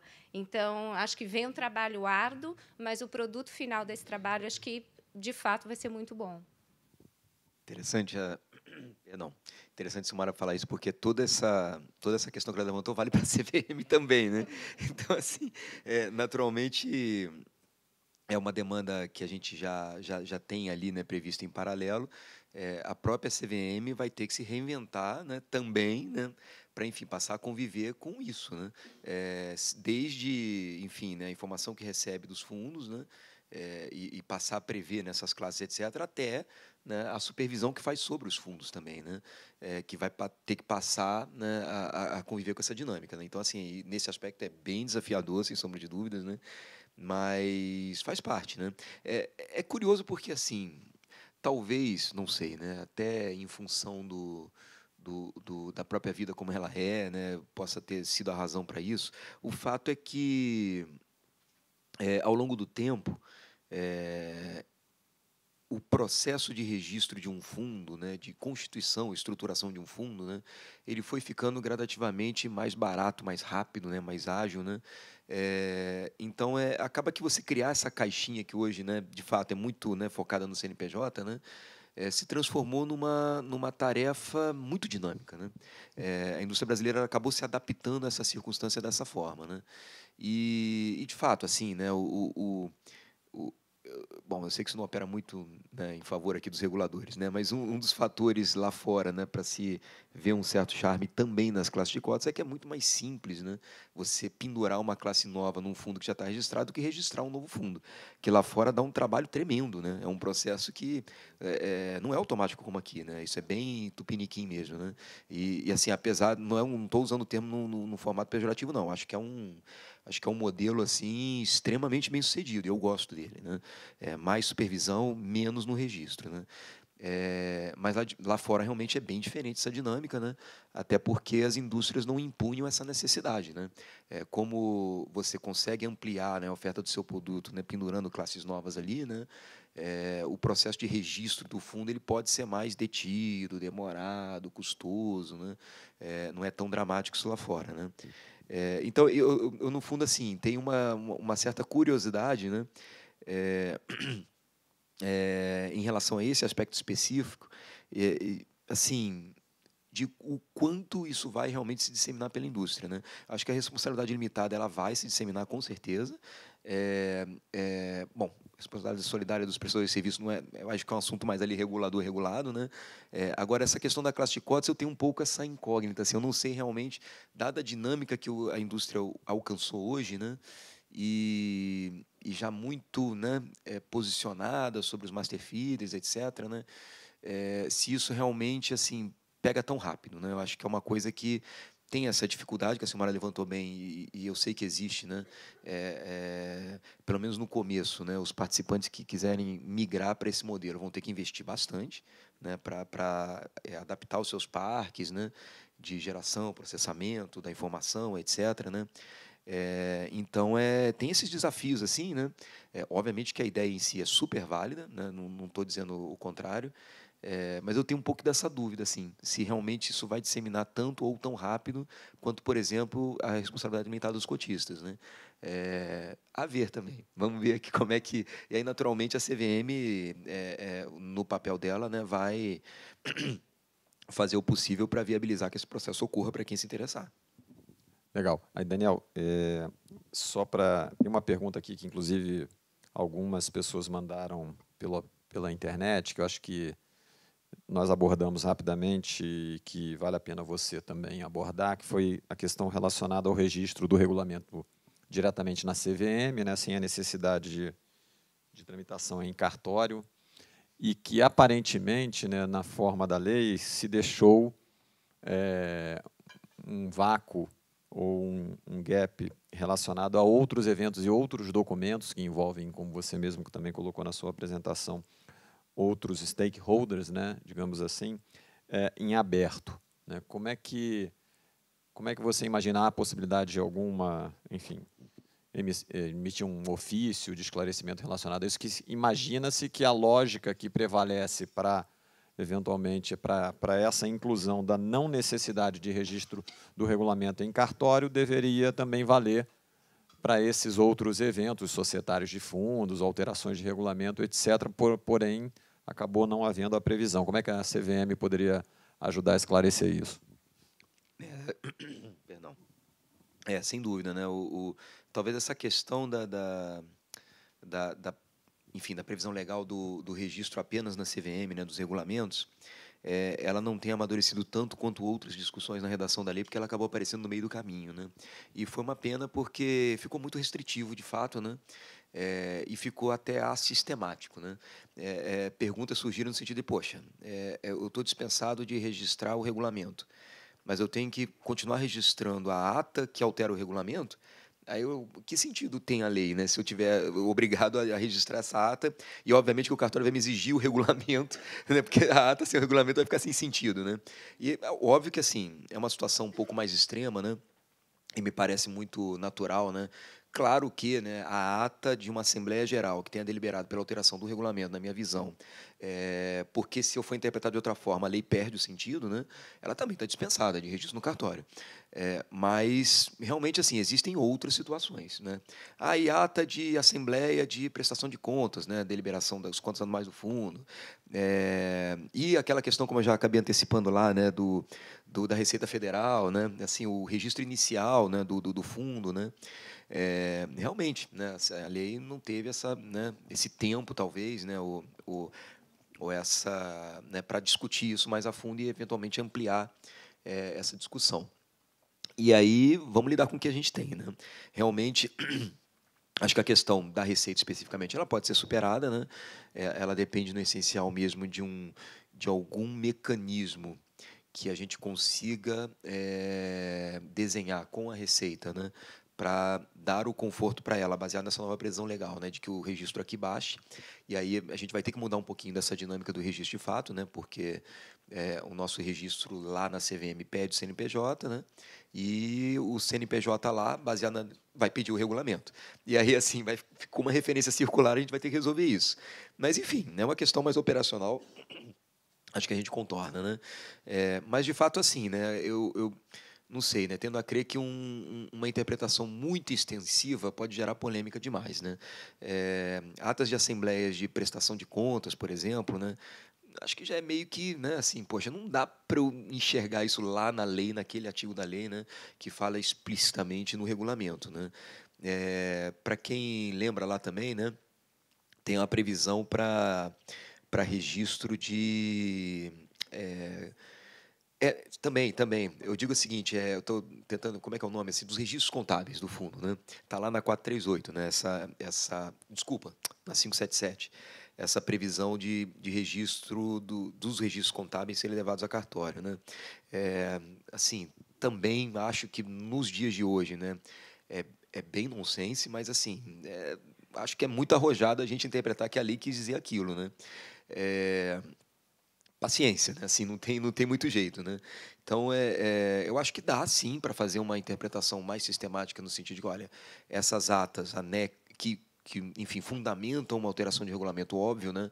Elas também não precisam ser registradas em cartório, mas, para além disso, enfim, eu acho que o fórum correto seria realmente a gente tentar aí uma ampliação do escopo da lei, né, especificamente, né? E é isso, a questão da receita, de fato, mais operacional, enfim, é uma questão da gente se acertar com eles lá, que é uma discussão que já está acontecendo. Ok. Silmara quer fazer um comentário. Eu queria fazer uma sugestão, pode ficar para o âmbito desse estudo da regulação, mas a questão das atas, eu acho que se a CVM disponibilizasse o espaço para subir as atas, eu acho que a gente estaria numa situação de segurança jurídica.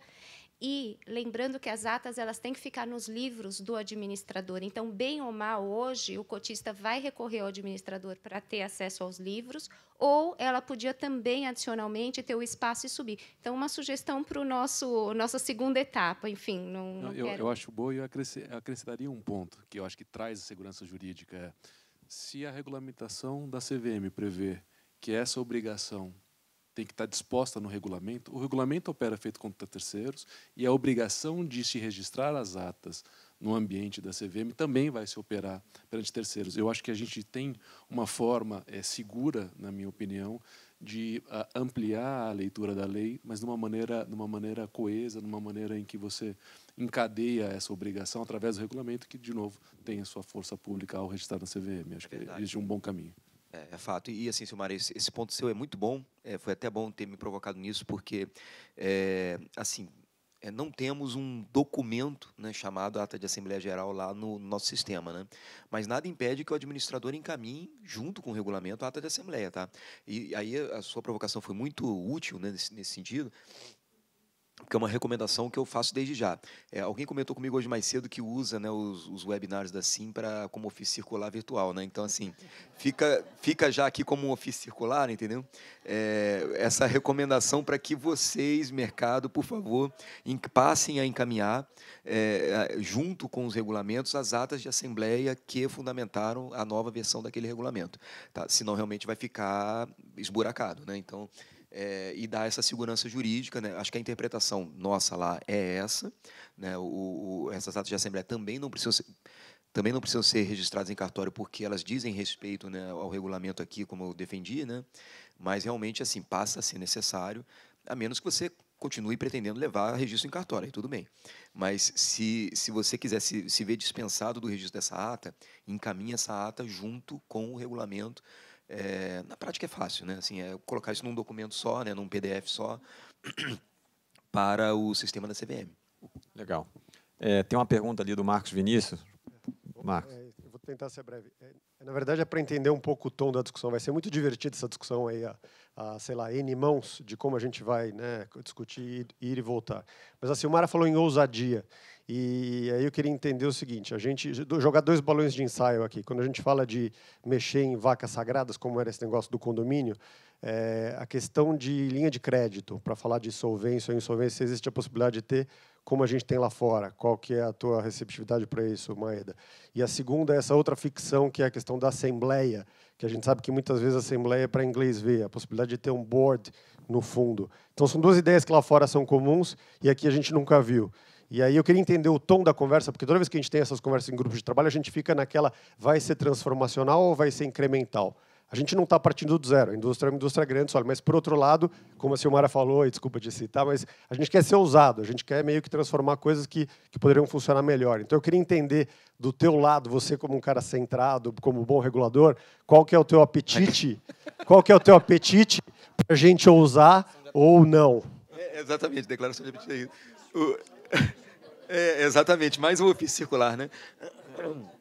Assim, o que eu poderia dizer em relação a isso, né? Aliás, assim, eu sempre gosto de dizer isso de fato, né? E é a mais pura verdade, né? Eu não me recuso a discutir rigorosamente nada, entendeu? Assim, eu acho que qualquer tema pode ser discutido sempre, né?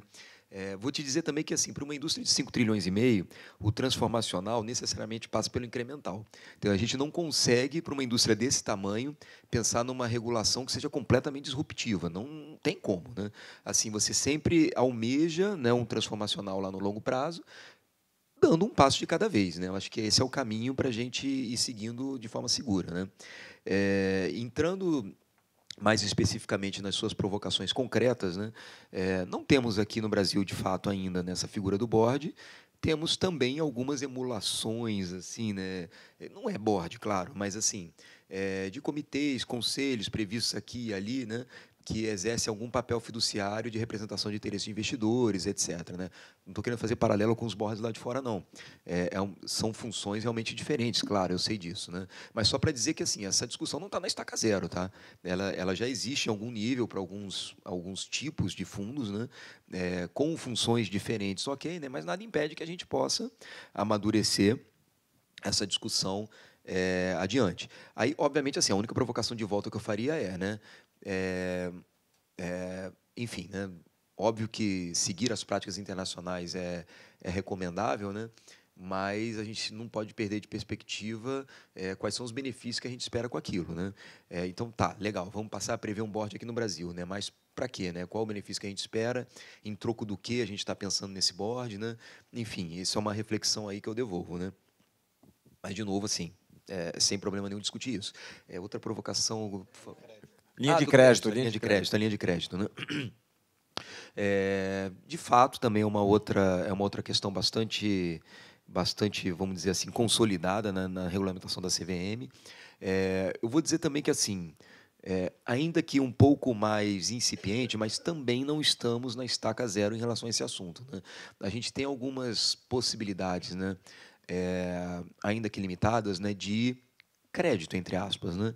É o caso lá das repos reversas, né? É o caso dos empréstimos que o FIP pode tomar, né? Com organismos de fomento. Enfim, a gente tem alguns exemplos ali bem isolados, né? De crédito, né? E aí vem essa questão, porque no fundo a sua provocação foi especificamente para a situação da insolvência, né? Eu acho que essa provocação é muito interessante. Eu acho que é uma... Aliás, assim, a ideia da audiência conceitual, né, é justamente essa. Olha, a gente está aqui diante de um mundo novo, que é esse mundo da responsabilidade limitada e, obviamente, da insolvência, né, que se conecta com ela, né, a situação de insolvência, né, que se conecta com ela. E a ideia da audiência conceitual é justamente trazer essas provocações de vocês. Né? Olha, o que vocês acham que seria interessante passar a prever nessa situação, né, de insolvência aqui, né, que eu concordo plenamente com o Fábio. Acho que talvez seja a mais complexa das discussões, né? Até porque não é algo com o qual, culturalmente mesmo, a CVM esteja muito, né, habituada a lidar. Né? Outros reguladores, sim, mas não a CVM.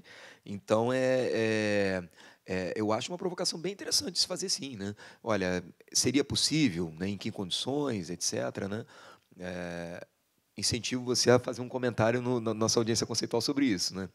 E, naturalmente, vamos levar para casa. Não cheguei, sendo muito franco e direto aqui, a cogitar essa ideia lá nas nossas discussões preliminares, mas nada impede que o próprio mercado faça.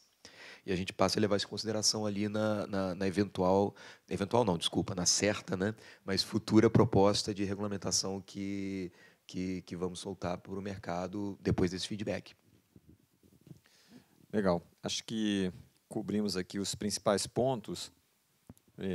Eu queria só, antes de encerrar aqui, lembrar que tanto a apresentação do Fábio quanto o vídeo aqui do webinar vão estar disponíveis no site da Ambima daqui a alguns dias, tá? Para quem quiser rever, tiver paciência de rever isso tudo aqui, né? Mas, enfim, são pontos bastante importantes. Acho que... principalmente essa parte do ofício é importante, né, que fique registrado. Então, eu queria, antes de mais nada, agradecer a participação de todos aqui, do Fábio, Daniel, Pedro e Silmara, agradecer a presença de quem veio aqui pessoalmente e de quem está nos assistindo pela internet. Muito obrigado. Obrigado.